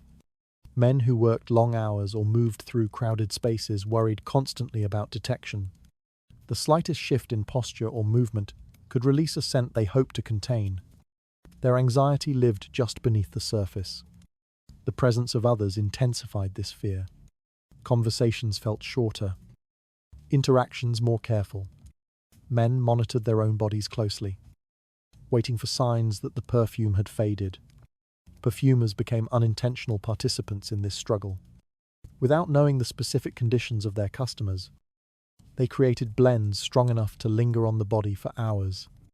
Leather, smoke, and resin served as foundations for these fragrances. Men gravitated toward these scents because they dominated the senses. Yet even these powerful aromas sometimes failed to cover the symptoms. A moment of physical strain or heat could undo their efforts. The idea of someone detecting the underlying odor haunted them. Men attempted to supplement perfume with other methods. They washed carefully, sometimes multiple times a day, in cold water that offered little relief. They changed clothes frequently, hoping fresh fabric might shield them from embarrassment. Still, the scent returned. Their bodies betrayed them in ways they could not control. Perfume remained the only tool that provided even temporary protection. It created the illusion of cleanliness, even as the illness continued to progress beneath the surface. The emotional toll grew heavier as the condition worsened. Men withdrew from social gatherings. They avoided proximity to others, especially women. Fear guided their choices.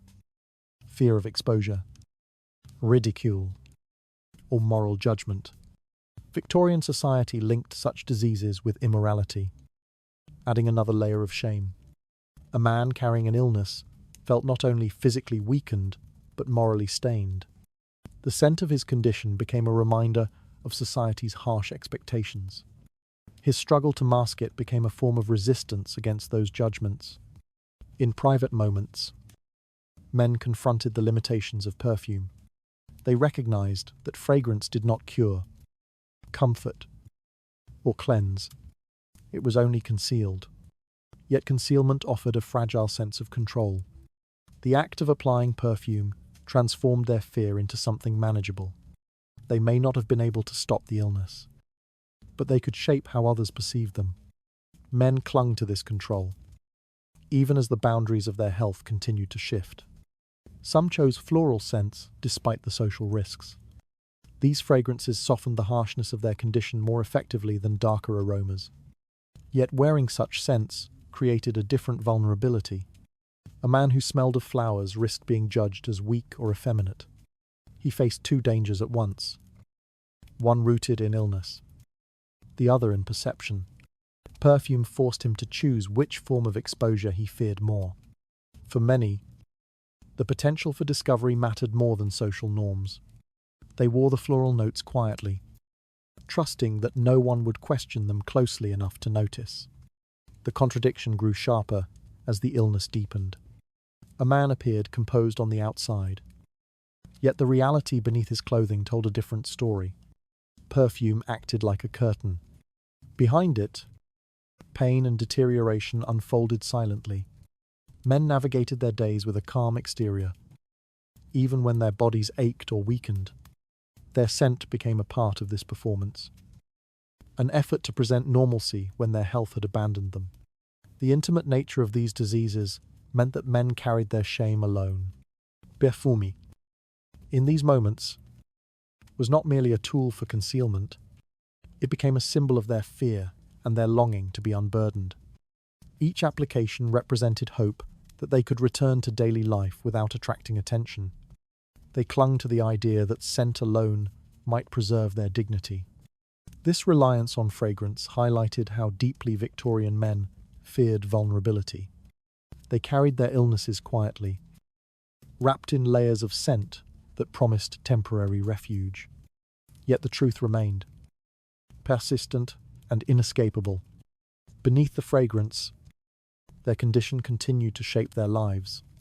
They walked through public spaces, holding onto the illusion of control while knowing it could collapse at any moment. The perfume they applied shielded them from scrutiny that threatened their fragile composure. This habit revealed the depth of their fear as they attempted to manage what their bodies betrayed. Behind these efforts lay another hidden struggle, driven by pressures they rarely acknowledged aloud. Violence left marks that went far beyond wounds. It altered the air around a man, clinging to him in ways he could not ignore. Blood carried a metallic sharpness that settled on the skin, mixed with sweat, and sank into clothing.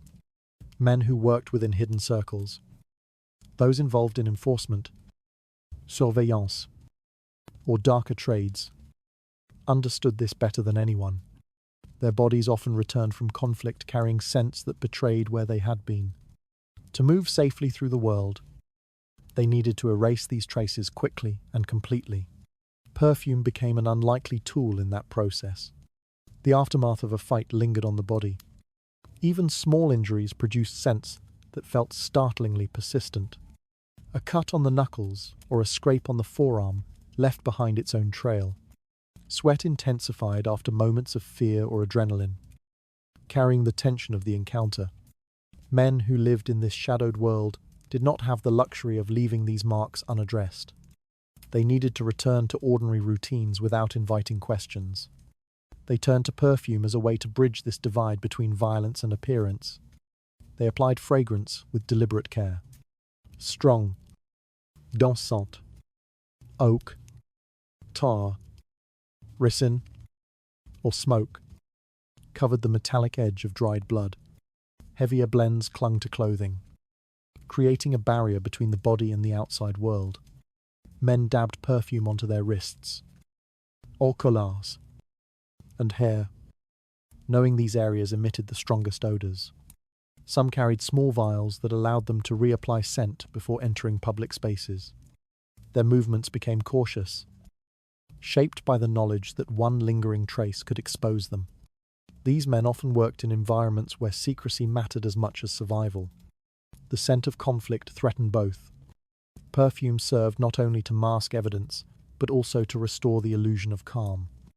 When stepping back into normal life, passing through markets, greeting family, or returning to workplaces, they needed to appear untouched by what had occurred. A well-chosen fragrance offered that illusion. It signaled composure, allowing them to blend into crowds without attracting unwanted attention.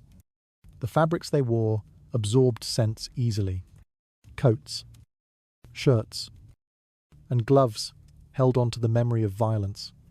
Some men washed their hands repeatedly, but the metallic undertone persisted. Perfume layered itself over these traces, turning the body into something neutral. The scent became a disguise. It softened the sharpness of the truth beneath it, much like fresh paint covering scars on a wall. Men relied on these layers to maintain the distance between who they were expected to be and what they had just done. In spaces where conflict was common, men developed routines to manage their scent immediately after a fight. They wiped their arms with scented cloths, brushed dirt from their hair, and shook out their coats to release heavier odors. They leaned on strong perfumes not for pleasure, but for necessity. Each application formed part of a ritual that returned them to the world of ordinary gestures, quiet conversations, shared meals, or work at a desk. The scent provided stability in a life that constantly threatened to come undone. Victorian society demanded physical restraint and moral composure, even from men whose occupations required violence. The scent of blood unsettled people, and rumors grew quickly. Men who carried such traces risked suspicion or scandal. Perfume acted as a statement that nothing unusual had happened. It allowed them to stand beside others without drawing notice, the clean fragrance overriding the truth. This manipulation of scent became part of their survival strategy. The emotional impact of these encounters remained hidden beneath the fragrance. Men carried the memories of conflict quietly. Perfume did nothing to soothe the mind. Yet it played a vital role in concealing the evidence. They used scent to separate themselves from the events they had endured or caused. The fragrance acted like a curtain between their internal state and the external world.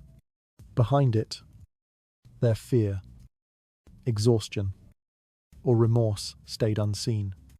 Some men discovered that certain fragrances could overwhelm nearly any odor.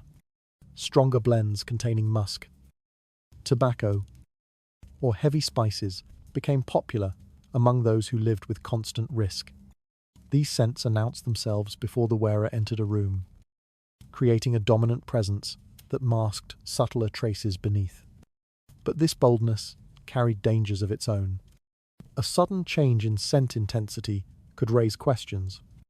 Men needed to strike a balance, strong enough to conceal, subtle enough to pass as normal. Perfume shops catering to these men learned to craft fragrances that lingered on the skin for hours. They created blends specifically for masking darker scents. Though customers rarely spoke openly about their needs, the perfumers understood. Their role in this hidden world extended beyond commerce. They provided a tool that helped men present a stable image in a society that feared the chaos beneath its polished surface. The contrast between the lives these men lived and the scents they wore reflected the quiet contradictions of Victorian masculinity. Violence existed in the shadows of the era, yet society preferred to believe in order and refinement. Perfume helped maintain that illusion. It allowed men to carry the burden of conflict without letting the world see its marks.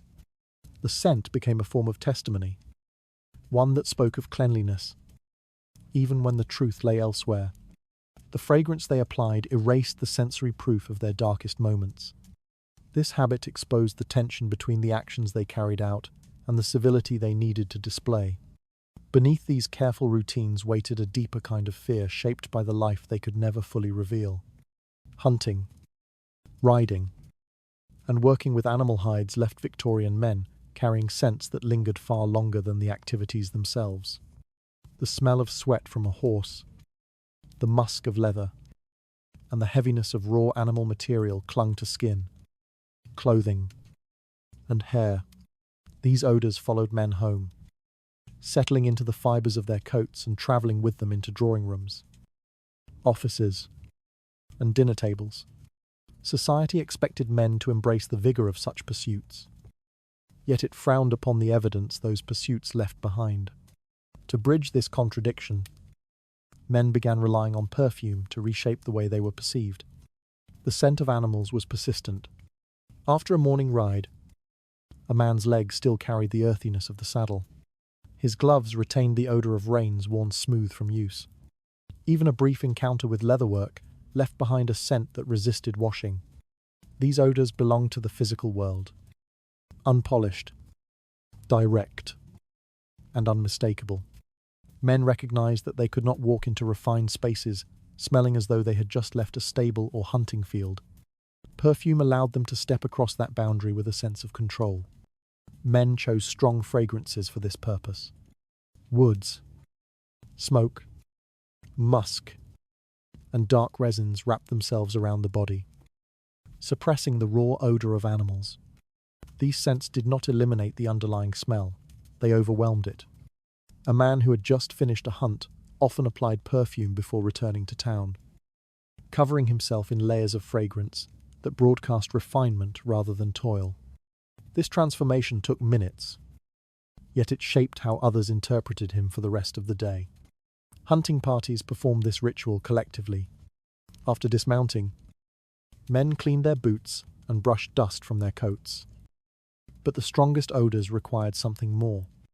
They reached for bottles, carried in pockets or stored in hunting lodges.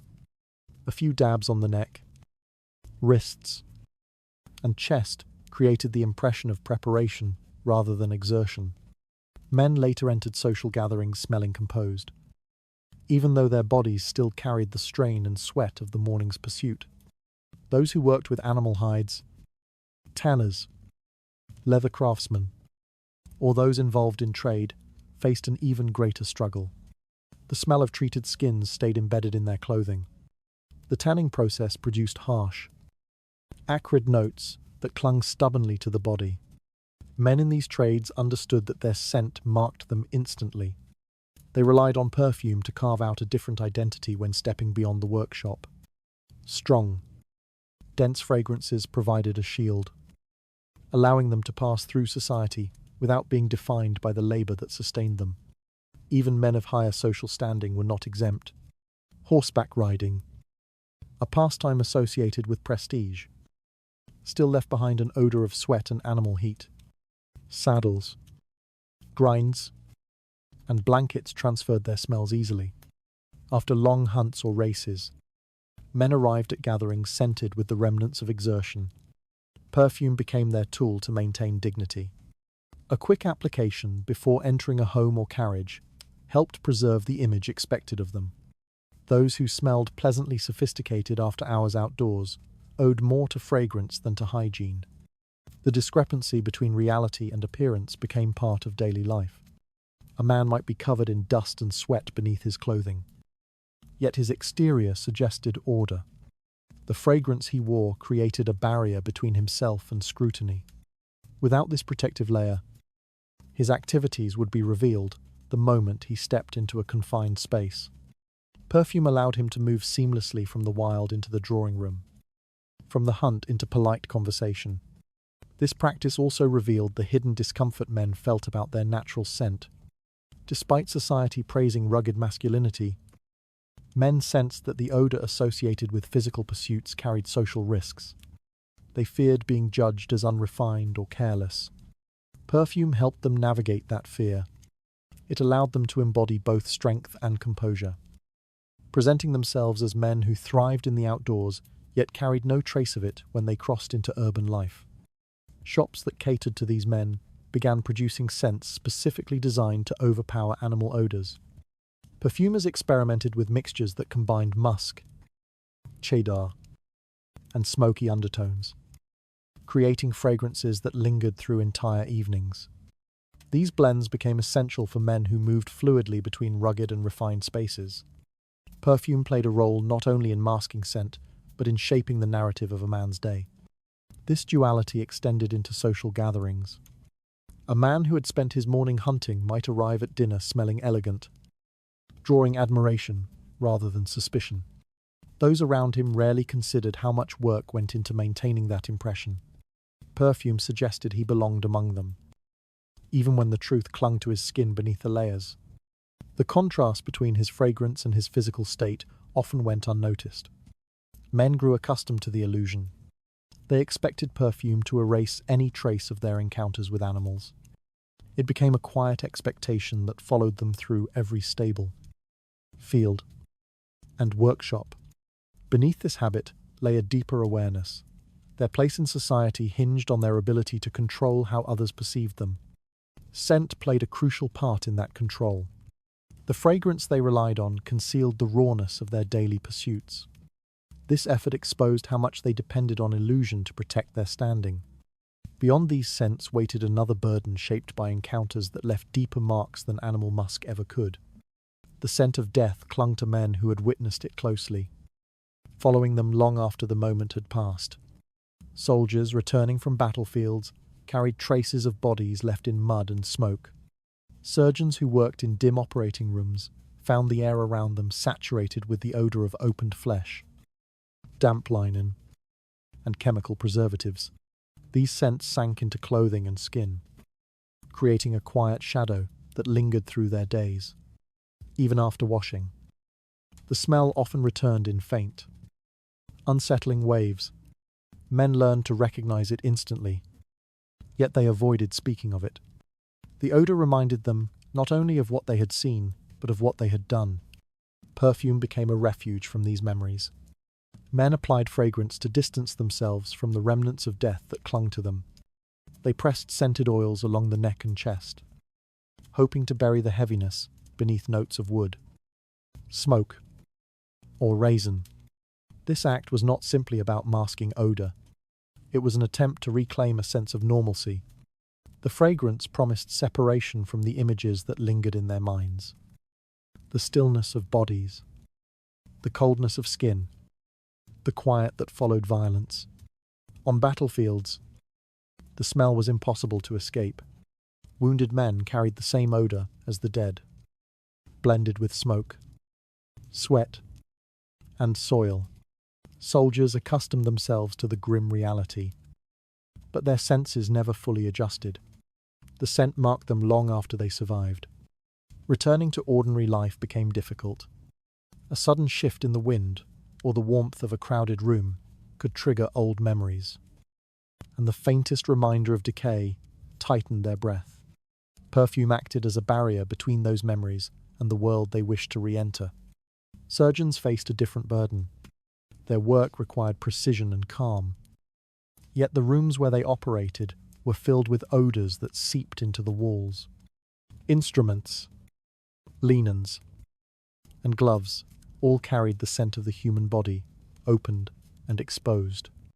Even the antiseptics of the era had sharp, invasive notes that stayed with them. When these men left their workplaces, they carried the evidence with them in ways the public never realized. Some turned to perfume as they stepped onto the street, hoping to replace the scent of decay with something controlled, something chosen. These men often recognized one another by scent. A faint smell of preserved flesh or dried blood revealed what words did not. Yet they avoided acknowledging it. Silence became their method of coping. The presence of perfume among them was a sign of attempts to move past experiences that lingered painfully. It allowed them to blend into crowds, hiding the marks that death had left behind. The emotional strain of this burden showed itself over time. Men found themselves troubled by sleeplessness, unease, or quiet dread whenever the scent returned unexpectedly. They feared that the odor revealed internal turmoil they could not name. Perfume allowed them to maintain a calm exterior.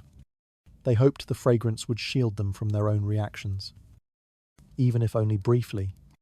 The act of applying scent became a moment of stillness in lives, shaped by memories they wished they could set aside. The domestic sphere added another layer of anxiety. Men who returned home carrying the scent of death feared what their families might perceive. A child leaning too close, or a spouse reaching for an embrace, risked detecting what lingered on their clothing. The fear of exposing others to these traces deepened their shame. They turned to perfume before stepping through the door, letting layers of scent mask the evidence of where their day had taken them. The fragrance became a silent apology for the burden they carried. Even in social spaces, these men felt separate from those around them. Conversations grew strained when memories pressed too close. A scent drifting through a room, smoke, leather, or damp wool, could pull them back into moments they had hoped to forget. Perfume anchored them to the present. It allowed them to participate in dinners, meetings, or quiet walks without appearing distracted by thoughts they could not voice. Some men sought out stronger fragrances than others. Heavy perfumes with deep, smoky notes helped suppress the more intrusive odors. They believed the intensity of the scent offered protection, yet the perfume sometimes blended with underlying smells, creating a new, disquieting aroma that reminded them of both worlds at once. Even then, they continued to rely on it. They preferred complexity to the unmistakable scent they wished to escape. The fear of being recognized by the smell of death grew into a quiet obsession for some. They washed repeatedly, aired their clothes, and avoided certain fabrics. Yet they understood that their past had settled into them in ways no water could fully remove. Perfume offered only temporary relief. Still, that relief mattered. It allowed them to present themselves as composed and steady, even when their memories were fractured. These men carried their experiences alone. Society admired their service or their skill, yet it offered little understanding of the sensory burden they bore. Perfume became their method of navigating a world that preferred not to acknowledge the cost of the roles they filled. Each application was a gesture of self-preservation, a way to carve out a small space where they could breathe without being reminded of what lingered beneath the surface. The fragrance they used softened the harshness of what clung to them from the past. This effort revealed the quiet ache carried in their daily routines. Hidden under that ache lingered another worry shaped by encounters that unsettled them long after the scent had faded. Women's sharper sense of smell unsettled Victorian men in ways they rarely admitted. A faint trace of sweat, smoke, alcohol, or anything out of place could betray them instantly. Men understood that women noticed what others ignored. A scent lingering for only a moment could spark questions or reveal habits they wished to keep hidden. This awareness shaped their behavior long before any conversation began. Men prepared themselves carefully, relying on perfume as a defensive layer. The fragrance became a silent shield against scrutiny. Before meeting a woman, whether a spouse, a family member, or a potential suitor, men examined their scent with quiet urgency. They checked their clothing, hair, and skin, trying to detect what women might perceive. Their fear did not arise from vanity alone. It sprang from the understanding that women often sensed emotional traces as well as physical ones. A strange or inconsistent scent could suggest lies, infidelity, stress, or illness. Men worried about being read too easily. Perfume offered a way to mask what had accumulated on their bodies throughout the day. Men applied fragrance in measured gestures, focusing on areas women tended to notice first: the collar, wrists, chest, and hands. These parts carried subtle shifts in body odor, especially during stressful or tiring hours. A layer of perfume softened those edges. It replaced the unpredictable scent of real life with something controlled. The fragrance resurfaced the confidence they feared might disappear under pressure. Men believed that smelling composed would help them appear composed. Women's reactions reinforced this belief. A pleasant scent often shaped the tone of an interaction before words were exchanged. A man who smelled refined created an impression of care, discipline, and calm. In contrast, an unexpected or unpleasant odor could shift the atmosphere instantly. Women responded with hesitation, suspicion, or discomfort. Men, aware of this subtle power, began analyzing which scents women favored. They learned to recognize which aromas created warmth and which created distance. Some men took this further, studying fragrance trends among women.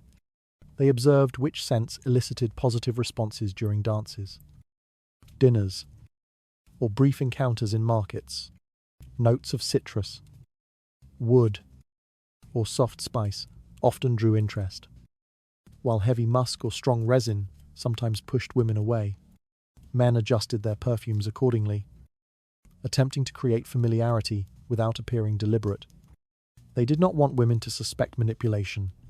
The goal was to appear naturally appealing while carefully managing every detail. This anxiety grew stronger for men who carried secrets. A man who had been drinking, fighting, or engaging in forbidden activities feared the moment a woman came close enough to notice the truth. Perfume became a tool of concealment, covering inconsistencies that might otherwise expose him. The fragrance hid traces of other environments: bars, alleyways, factories, or unfamiliar rooms. Men depended on scent to rewrite the story of their day before women heard a single word of it. Even in stable households, scent played a quiet role in relationships. A husband returning home after work applied perfume not only to appear clean but to reassure his spouse. The fragrance signaled continuity. Any deviation risked raising questions. Men learned that women remembered scents vividly. Their partners recognized what was familiar and what was foreign. A single unexpected note could unravel a routine built over years. Men responded by being cautious, applying perfume in ways that maintained the illusion of consistency. Social spaces amplified this fear. In ballrooms, theatres, and parlours, men moved through rooms filled with women who observed with keen perception. A man who smelled of effort or discomfort could be dismissed without explanation. Perfume became part of the performance required to navigate such environments. Women's approval, or disapproval, could shift a man's position within a social circle. Fragrance shaped first impressions, strengthened alliances, or quietly fractured them. Men also understood that women sometimes used their sense of smell to interpret emotional states. Stress, fear, or excitement altered the body's odor, even when disguised by clothing. Men feared that women would detect these changes.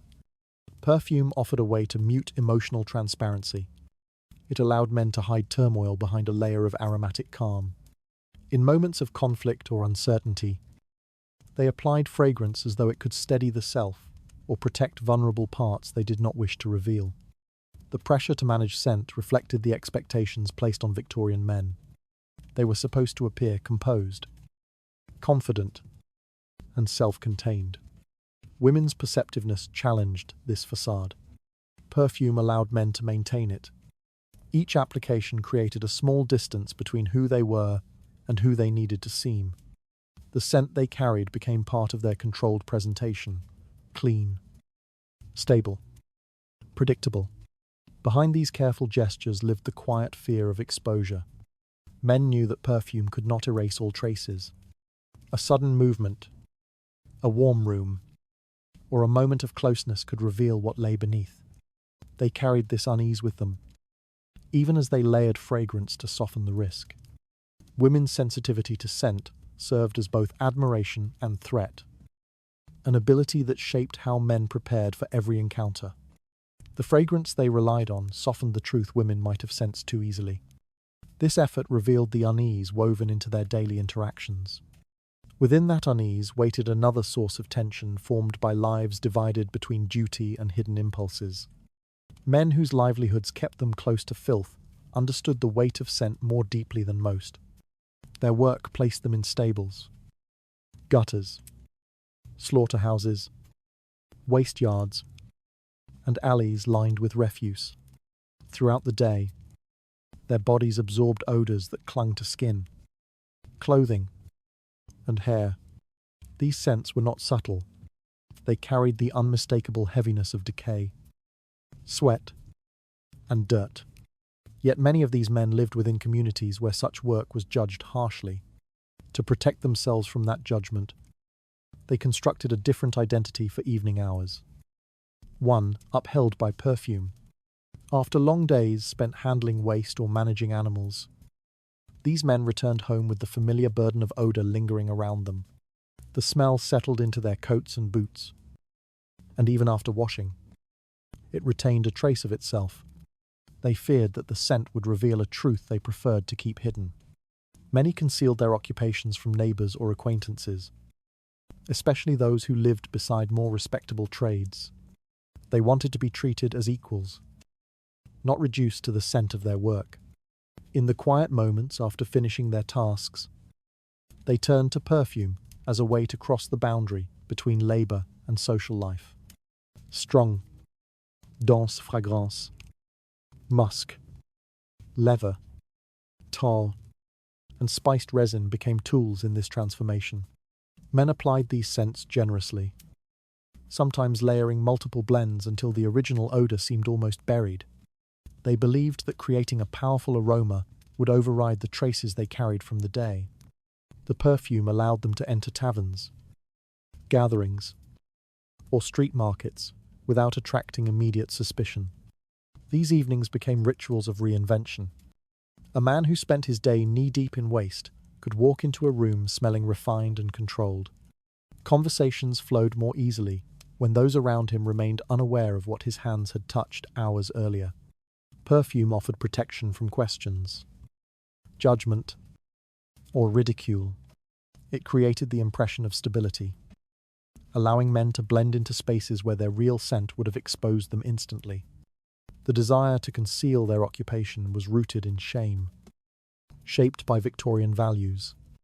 Society placed great emphasis on cleanliness and refinement, even as the same society depended on the labor of those who managed its filth. Men who performed these necessary tasks lived at the edge of respectability. They felt the distance between their work and social expectations every day. Perfume became the fragile bridge that allowed them to cross into a more acceptable identity. Some men adopted new narratives about their professions. They allowed others to assume they worked in warehouses, transportation, or manual trades that carried less stigma. The perfume they wore supported these stories. A man who smelled of resin or wood might be perceived as someone who handled goods or machinery. Those who selected leather notes could pass as craftsmen or apprentices. The scent helped sustain illusions that gave them room to breathe in a society quick to categorize. The fear of being discovered shaped their behavior. Men avoided standing too close to others, especially in warm rooms where the body's natural scent grew stronger. They kept their coats buttoned, their scarves adjusted, and their gloves on. They monitored how their fragrance held up through the night, occasionally stepping outside to reapply it. The ritual required vigilance. One lapse could bring questions that threatened the fragile mask they had built. Despite these efforts, men were not immune to anxiety. They sensed moments when their perfume seemed too strong, drawing attention instead of masking it. They worried that people might notice the layers of scent and question what lay beneath. The tension followed them through every social interaction. Still, the alternative, allowing their real odor to surface, felt unacceptable. Perfume remained the only tool capable of softening that fear. The contrast between their daytime and nighttime selves deepened over time. During the day, they carried out tasks essential to the city's functioning. At night, they attempted to erase the evidence of those tasks with fragrance. This division allowed them to maintain dignity in a world that refused to grant it freely. Perfume transformed them, even briefly, into men who felt they belonged among others. The emotional burden of hiding their occupation lingered in the background. They knew their scent told a story they wished others would not hear. Perfume offered them a shield, but not relief. Underneath the fragrance, the truth remained unchanged. Yet the act of covering it allowed them to participate in conversations, relationships, and gatherings without feeling the sting of judgment. Men who worked with filth often carried a heavy sense of isolation. Perfume eased that isolation, giving them a means to step into public life with confidence. The scent they chose became a symbol of resistance, a refusal to let their occupation define their entire identity. In Victorian society, where scent held extraordinary power, perfume became their silent ally. The fragrance they relied on reshaped how others perceived them each night. This habit exposed the quiet exhaustion carried by men who lived between two conflicting identities. Beyond these struggles waited another concern formed by fears that reached far deeper than social judgment. Some Victorian men lived with a quiet fear that never released its hold on them. It followed them through crowded streets, lingered in their homes and pressed in during solitary hours. This fear did not come from illness, violence, or guilt, but from the belief that an unpleasant odor clung to them even when none existed. They felt stained by a scent no one else could detect, and the anxiety grew heavier each time they imagined someone stepping too close. Their minds created odors, harsh and persistent, that wrapped around them like a second skin. This condition slowly shaped their routines until life revolved around the need to counter a threat the body never actually produced. To manage this fear, men turned to perfume in ways that went far beyond ordinary grooming. They applied fragrance repeatedly throughout the day, sometimes every hour, hoping the scented layer would silence the imaginary offense. A few carried bottles tucked into pockets or hidden in drawers, reaching for them whenever unease rose again. Each application felt like an act of self-defense. They believed that without perfume, the odor would escape and expose them to ridicule. The fragrance became a buffer between their inner panic and the world they needed to face. These men lived in a time when dignity was tied to appearance, restraint, and control. A perceived odor, real or imagined, felt like a crack in that image. The fear grew with each social interaction. Men monitored the expressions of those around them, desperate for signs that someone had detected the scent they believed betrayed them. A slight pause, a shift in posture, or even a polite smile could send them spiraling into doubt. Their minds filled the silence with imagined judgment, and the anxiety resurfaced stronger than before. Perfume was their only solace, the one thing they believed could keep them hidden. In private moments, these men examined their clothing carefully. They lifted collars, sniffed sleeves, and checked the folds of linen for proof of an odor they never found. Their senses could not be trusted. The imagined smell always returned. They washed again and again, scrubbing their skin until it reddened. Yet as soon as the water dried, the phantom scent reappeared in their minds. Perfume offered a different form of reassurance. The strong aroma covered the doubt more effectively than soap or water. It replaced the imagined odor with something tangible and deliberate. The fragrances they chose tended to be bold, distinctive, and long-lasting. Strong herbal notes, resinous blends, or heavy musks helped them feel protected. They selected scents that announced their presence confidently, hoping the fragrance spoke louder than their fear. Some layered different perfumes, believing complexity offered greater security. Their bodies became a canvas of overlapping aromas, each one applied to silence a panic that threatened to surface without warning. Social gatherings intensified the condition. A man who felt relatively calm in solitude could unravel quickly at a dinner table or theatre hall. The closeness of others, the warmth of a room, and the expectation of conversation made him hyper-aware of his scent. He feared leaning too near someone, worried that the imaginary odor would be discovered. Perfume became both shield and burden in these spaces. It allowed him to participate while reminding him how fragile his composure had become. This struggle often remained invisible to those around him. Men carried their anxiety quietly, unwilling to admit that their fear came from something intangible. Victorian society dismissed psychological distress as weakness. To speak of imagined odors risked humiliation or dismissal. Men learned to endure the condition silently, using perfume to mask not just scent, but vulnerability. The fragrance became a private ritual of survival, a way to steady themselves before stepping into environments that overwhelmed their senses. Their dependence on perfume deepened over time. Each scented application offered a brief peace, but the relief faded quickly. The imagined odor returned during moments of stress, fatigue, or solitude. The men reapplied fragrance, hoping the next layer might hold longer. What began as a means of comfort became a compulsive cycle. They no longer wore perfume for refinement or social acceptance. They wore it to maintain their sense of self. A few recognized the irrational nature of their fear, yet they could not release it. They suspected the odor existed only in their minds, but the sensation felt too vivid to dismiss. Perfume allowed them to act as though they believed otherwise. It gave them the illusion of control in a world where they felt increasingly exposed. Even when they tried to hide their anxiety, the frequency of their scented rituals revealed the depth of their distress. This condition isolated them. They withdrew from close interactions, avoided moments of intimacy, and limited their movements in crowded spaces.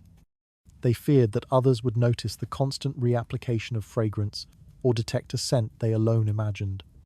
Their lives became quieter, narrower, shaped by routines designed to keep the phantom odor at bay.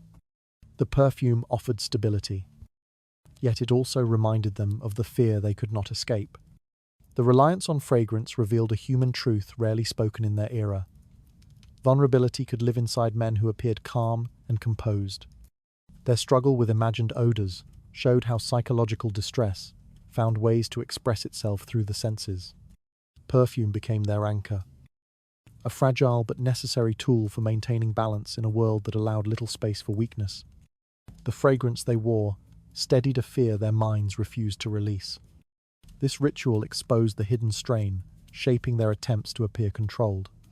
Behind that strain waited another weight formed by the past they carried into every quiet moment. There were men in Victorian society who carried histories they never intended anyone to discover. Their pasts moved with them, through narrow alleys, across dim workhouses, and inside the cells where time pressed slowly against the skin. Some had lived on the streets, others had spent years in prison, and a few had been marked by illnesses no one dared mention publicly. When they finally entered the higher social circles, these experiences clung to them like shadows. The world they wished to join demanded polish, restraint, and a clean past. They had none of that. What they possessed instead was perfume. Fragrance became the tool that allowed them to step into rooms where their names did not belong. A strong, refined scent suggested dignity, discipline, and stability. It suggested a background untouched by hardship or scandal. Men who once lived in filth now carried bottles of cologne as if they were symbols of rebirth. They believed that a sophisticated scent could rewrite their identity. The fragrance was never just an ornament. It was a disguise, a carefully chosen barrier between who they were and who they hoped others would see. They learned to apply perfume not with casual gestures, but with calculated precision. A touch on the ears before entering a club, a careful dab on the collar before a meeting with investors, a heavier layer on the coat before dining with families of higher status. Each application felt like a step away from the years they wished to erase. The scent trailed behind them, and for a moment, it gave the illusion that the past no longer mattered. In gatherings where conversation flowed around them, these men listened carefully for remarks that hinted at suspicion. They feared that someone might recognize them from a workhouse line, a factory floor, or a prison yard. Whenever a voice rose, whenever laughter broke too suddenly, their bodies tightened. Anxiety moved through them, but the perfume steadied their appearance. Its presence suggested refinement. Even when their minds spiraled back into memories they struggled to bury. Some men feared physical proximity most of all. Old habits survived inside them. Habits formed during years of dodging danger, hiding meals, or sleeping beside disease. When others leaned too close, they worried that the scent of those years still clung somewhere, invisible and unwashed by time. Perfume became the answer. It allowed them to step forward without revealing the truth. It replaced the memory of hardship with something softer, something less accusatory. Their new circles often praised their good taste or their excellent grooming. These compliments reinforced the illusion they had built. Men who once had nothing now clung to these words as proof that the past could be overwritten. Yet beneath the pride lingered tension. They knew how fragile their new identity was. It depended on silence, chance, and the ability to maintain a scent strong enough to drown out memory. In private, the struggle was different. When the doors were closed and the streets fell quiet, these men removed their coats and felt the weight of the past settle around them again. Perfume faded. Shadows returned. They paced their rooms, wrestling with the knowledge that the fragrance was temporary. No matter how carefully they applied it, the scent could not erase the truth, but it allowed them to continue, to stand in rooms where they once believed they had no right to be. Some kept their perfume bottles hidden inside locked drawers. Others stored them beside carefully folded shirts or behind small mirrors. The bottles were reminders of the distance they had travelled from their earlier lives. They believed that without fragrance, society might sense the truth, might detect poverty in their breath, disease in their skin, or guilt in their silence. Perfume became a ritual of survival, not luxury. When speaking with others, they used measured tones and careful gestures. They feared saying too much or revealing the wrong detail. Their new lives were built from fragile threads, and they guarded them strongly. The fragrance provided confidence, but it could not silence their internal caution. Even when praised, they remained alert. Even when welcomed, they felt like guests standing at the edge of acceptance. Some nights, they imagined what it would feel like to live without fear, to speak openly about the years before, to admit the misery, the illness, the loneliness. But Victorian society offered no space for those confessions. Respectability allowed no fractures. A man either belonged or he did not. Perfume gave them the appearance of belonging, and that was all they dared to claim. Their reliance on scent revealed a quiet truth about the era. Identity could be crafted through small details: clean gloves, polished boots, and a refined fragrance could mask realities that would otherwise exclude them. Men with dark pasts used perfume not to impress but to survive. They hoped that as long as their scent suggested dignity, the world would not ask questions. With time, these men almost believed the new version of themselves. The fragrance became part of their daily rhythm. They followed its guidance, letting it steer them into society with a steadier step. Yet in the stillness, they felt the old life pressing against the edges of memory, waiting for a moment of weakness to resurface. The fragrance they relied on softened the traces of everything they once endured. This choice revealed how far they were willing to go to bury what clung to them. Hidden in that effort lingered a quiet bargain about identity that unsettled the life they were trying to build. A Victorian man carried expectations that rarely matched the reality of his own body, and the weight of that mismatch shaped him more than he ever admitted. I remember watching men walk through narrow streets with controlled movements, the kind of posture meant to convince others that everything in their lives was firmly under command. Beneath those gestures, though, something quieter pressed against them, a fear they were never allowed to name. Their society granted them authority in public, but denied them the right to seem weak in private.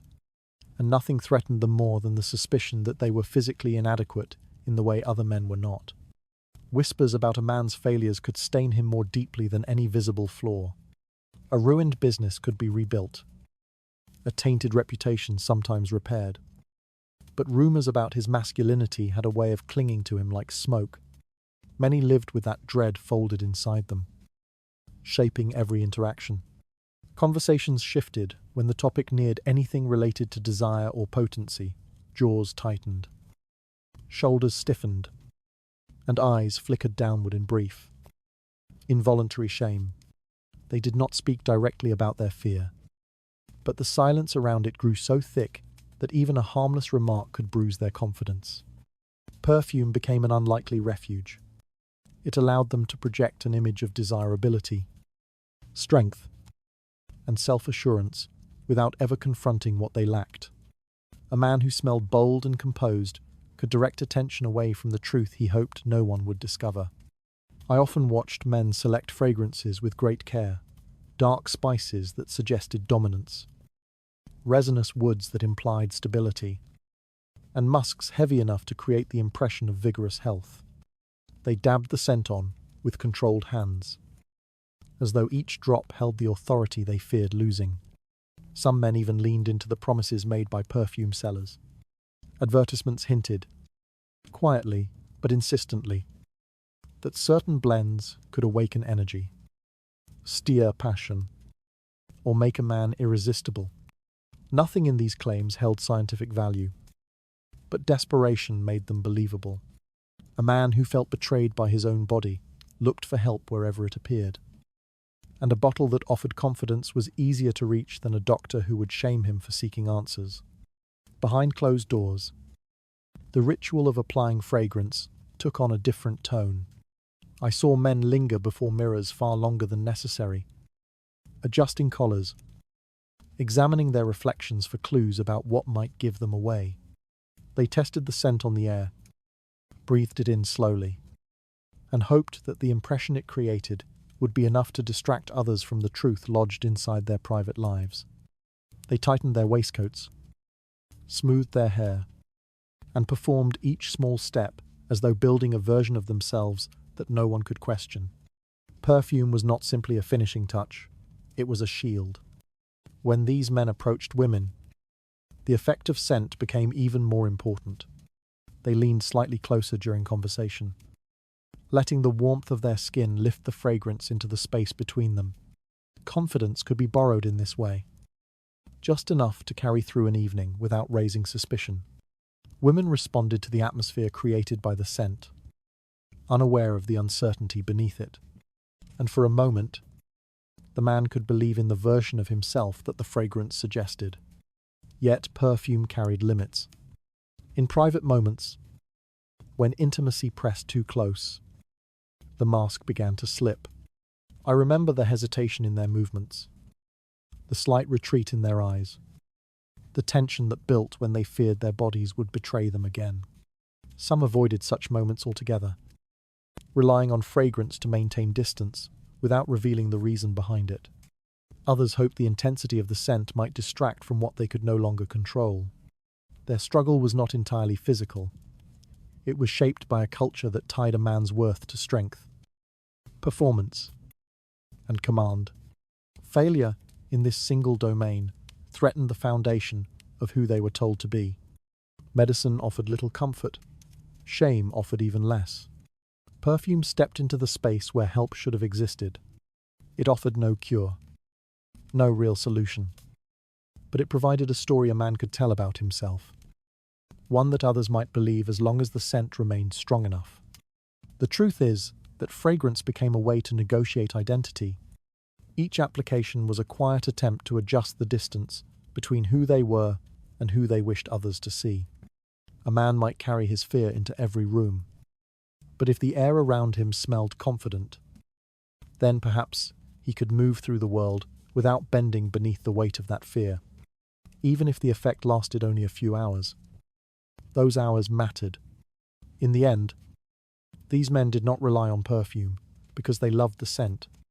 They relied on it because it helped them survive a judgment they were never permitted to challenge. The bottle promised strength, desire, and control, all the things they felt slipping away from them. And though the fragrance faded by nightfall, the hope it offered lasted just long enough to face another day. The scent they wore hinted at a story they could not speak. This choice revealed how deeply they depended on illusion to protect what they feared losing. Behind that illusion waited another truth shaped by insecurity they carried long before the perfume touched their skin. A Victorian man often carried himself as though certainty lived inside him. But I noticed how frequently that certainty weakened when he believed no one was looking. His society demanded composure, strength, and an unshakable sense of authority. Yet most of the men I observed seemed to walk through their days with a quiet discomfort beneath their well-tailored coats. They pressed their shoulders back and kept their chins steady, but a kind of invisible tension surrounded them. What people assumed to be confidence was often something else, the hope that no one would discover how unsure they felt. Perfume fit neatly into that hidden struggle. It began as a way to mask whatever scent embarrassed them, but it soon became more than concealment. Many men turned to fragrance as a way to build themselves from the outside in. A certain scent could make them believe they were stronger, cleaner, and more in control than they felt beneath their clothes. They dabbed it on as though borrowing a backbone from the bottle. And in a society that praised the illusion of perfection, such borrowing became almost expected. I watched this transformation take place in simple gestures. A man would raise the stopper of a bottle, inhale the scent, and pause, as though assessing what version of himself he wished to wear that day. The room would be still, interrupted only by the faint sound of glass against glass. His reflection in the mirror waited for him to decide if he intended to appear bold, calm, mysterious, or dependably. Once he chose, he applied the fragrance deliberately, letting the scent settle on his wrists, neck, and the inside of his coat. It was not vanity. It was strategy. Some men depended on fragrance to fill the emotional space between who they were and who they needed to seem. They walked into public rooms with the quiet reassurance that the air around them projected order even when their thoughts drifted toward doubt. I remember watching them enter gatherings where every man silently measured himself against the others. Shoulders stiffened, eyes shifted to evaluate subtle hierarchies, and conversations floated over an undercurrent of competition. In such moments, the scent a man carried worked like invisible armor, allowing him to stand among others without feeling exposed. The effect reached beyond social interactions, even when alone in their rooms. Some men used perfume to stabilize themselves. A bottle on the bedside table or on a desk served as a reminder that they could control at least one aspect of how the world perceived them. They opened it, breathed in, and let the familiarity of the scent steady their thoughts. The fragrance was not for guests or acquaintances. It was for themselves. It reassured them that despite the pressures around them, they could still hold on to a sense of order. Some men felt lost in their own identities, unsure of where they belonged between expectation and reality. Perfume became a tool not only to mask, but to imagine. A certain blend might make them believe they were more refined than their upbringing suggested. Another might let them feel worldly, assertive, or composed. It was not uncommon for men to own different fragrances for different versions of themselves, changing scents depending on whether they intended to appear approachable, distant, ambitious, or unshakable. Their identities shifted with the contents of a bottle. And yet, beneath all these choices, the desire was simple. They wanted to feel in control of themselves. Victorian life rarely allowed room for uncertainty, and men who faltered risked judgment or ridicule. Perfume offered a quiet kind of reassurance, one that slipped into their daily routines without drawing attention. It became part of their discipline. They adjusted cuffs, straightened ties, and applied scent with a practiced touch, convincing themselves that careful preparation could compensate for inner doubt. I often found myself noticing how the smell of fragrance lingered after a man left a room. The scent remained steady, even when his emotions were not. It left a trace of the identity he wished to project, even if he had long abandoned the posture that matched it. Observing this, I understood that the fragrance not only altered how others perceived him, but it also altered how he perceived himself. It created a thin but powerful distance between the man he feared he was and the man he believed he could become. The more I watched, the clearer it became that many Victorian men were not merely covering their bodies, they were covering their anxieties, their insecurities, their dissatisfaction with the roles they felt forced to perform. Perfume did not solve these struggles, but it softened them long enough for a man to walk through his day without feeling overwhelmed by the weight of what he hid. In that sense, fragrance became something neither decorative nor luxurious. It became functional. The scent they chose often marked the version of themselves they struggled to maintain. This habit revealed how fragile their sense of control could become under the weight of expectation. Another layer of meaning waited in the quiet ritual they performed before stepping outside. Men in Victorian households often prepared themselves for the outside world with a level of discipline that bordered on ritual. I watched these routines unfold morning after morning, each movement carried out with quiet precision, as though the smallest deviation might disturb the sense of order they depended on.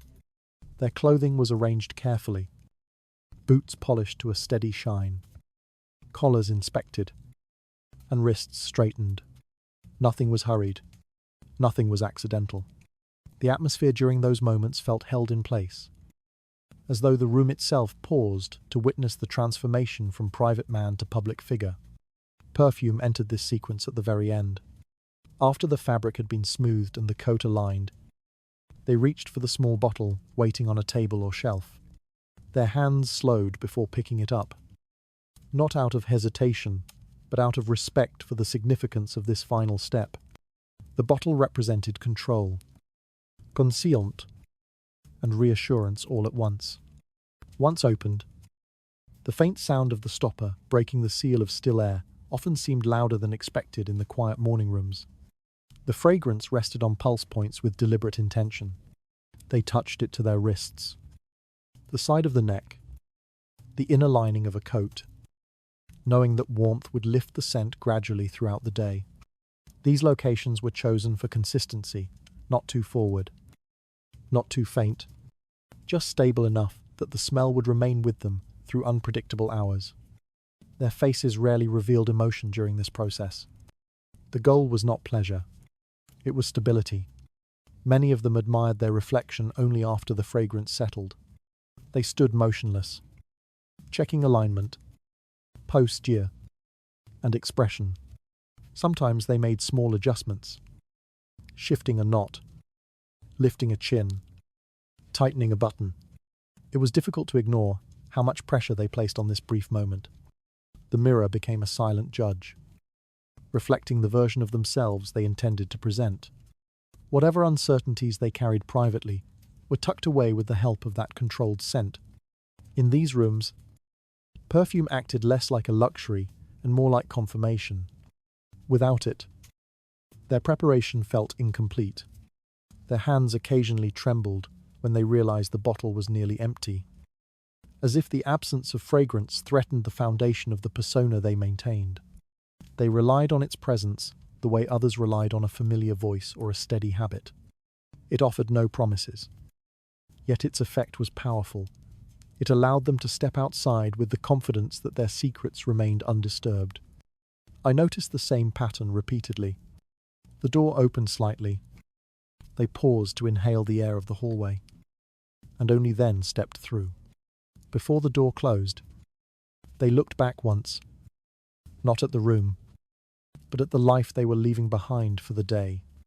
The true scent of their bodies remained inside. The controlled fragrance went with them. When the door shut, the click of the latch separated those two worlds with absolute clarity.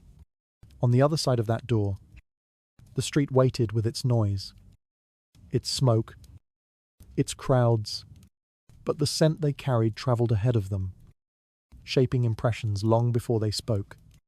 Others often assumed discipline, cleanliness, or refinement simply because the air around them suggested it. That was the power of the ritual. It let them rewrite how others interpreted them without speaking a word. Many depended on that advantage more than they ever admitted. Some men extended this ritual before important meetings or gatherings. They reapplied fragrance with steady, controlled movements, ensuring the scent neither overpowered nor faded. I sometimes wondered how much of their perceived confidence came from the fragrance rather than from themselves. They walked into crowded rooms with an ease they did not display when alone. Shoulders firmer, gaze clearer, movements smoother. People responded to the aura around them, unaware of how much of it was manufactured. Inside private rooms, the air told another story. When they left for the day, the lingering smell of sweat, fatigue, and stress remained behind. The fragrance could mask those scents only once they stepped into the world.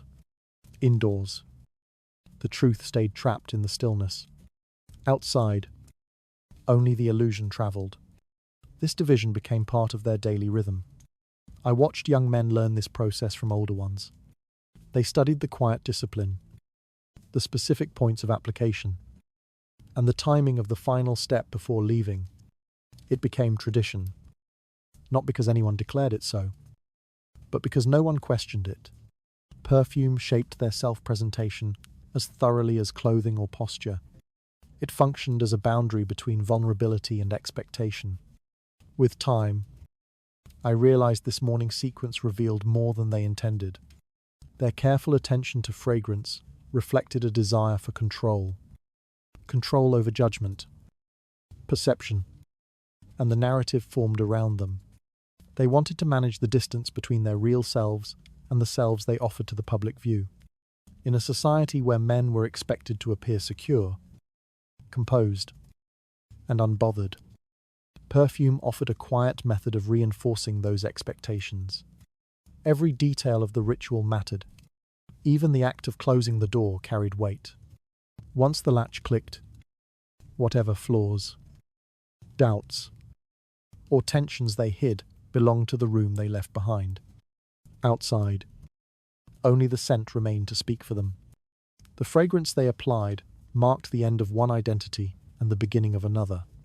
This quiet discipline revealed how strongly they relied on scent to steady the roles they performed.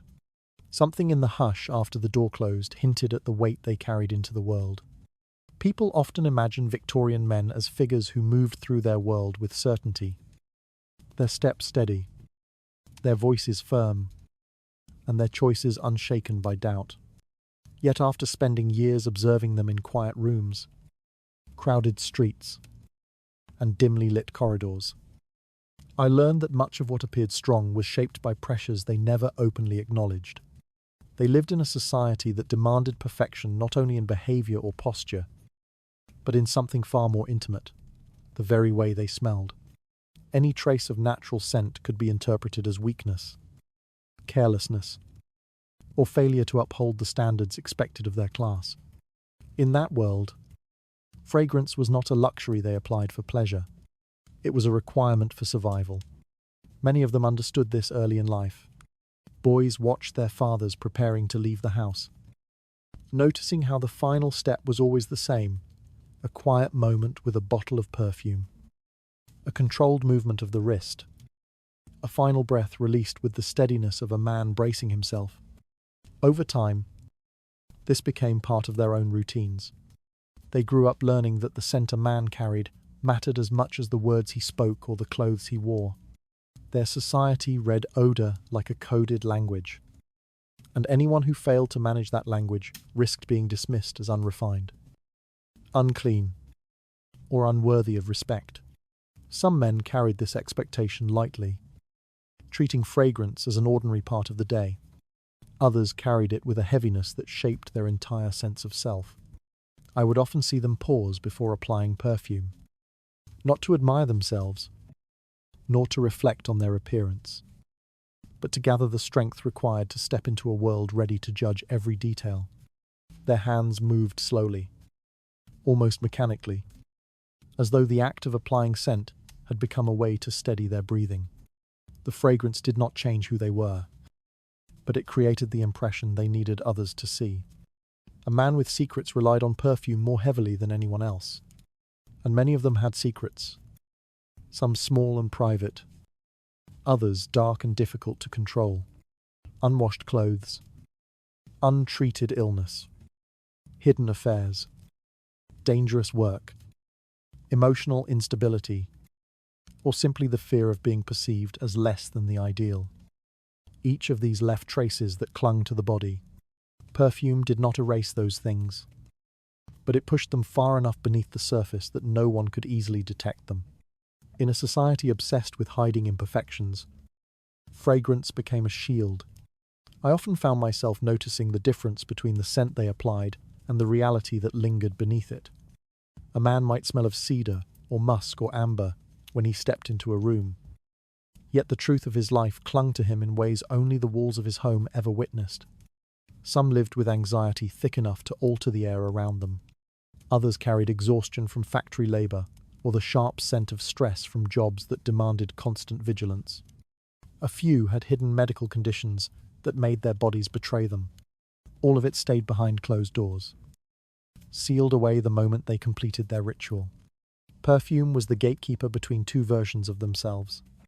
The moment the fragrance touched their skin, they were no longer simply men navigating private struggles. They became figures shaped to meet the expectations of society. This transformation was subtle, but I watched it unfold countless times. Their posture lifted, their gaze sharpened, their steps gained a quiet firmness. The scent gave them the illusion of control, and illusions were often enough to get them through a difficult day. But even as their routines grew precise, their dependence on perfume deepened.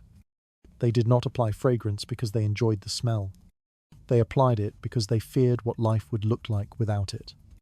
The air around them needed to be immaculate, disciplined, and deliberate, or else their carefully built image would fracture. They lived in a world where the slightest imperfection could invite judgment, and so they hid themselves beneath layers of scent, hoping no one would notice how fragile they felt beneath the polished surface. I remember watching men return home at night, the fragrance worn thin after hours of movement and sweat and public performance.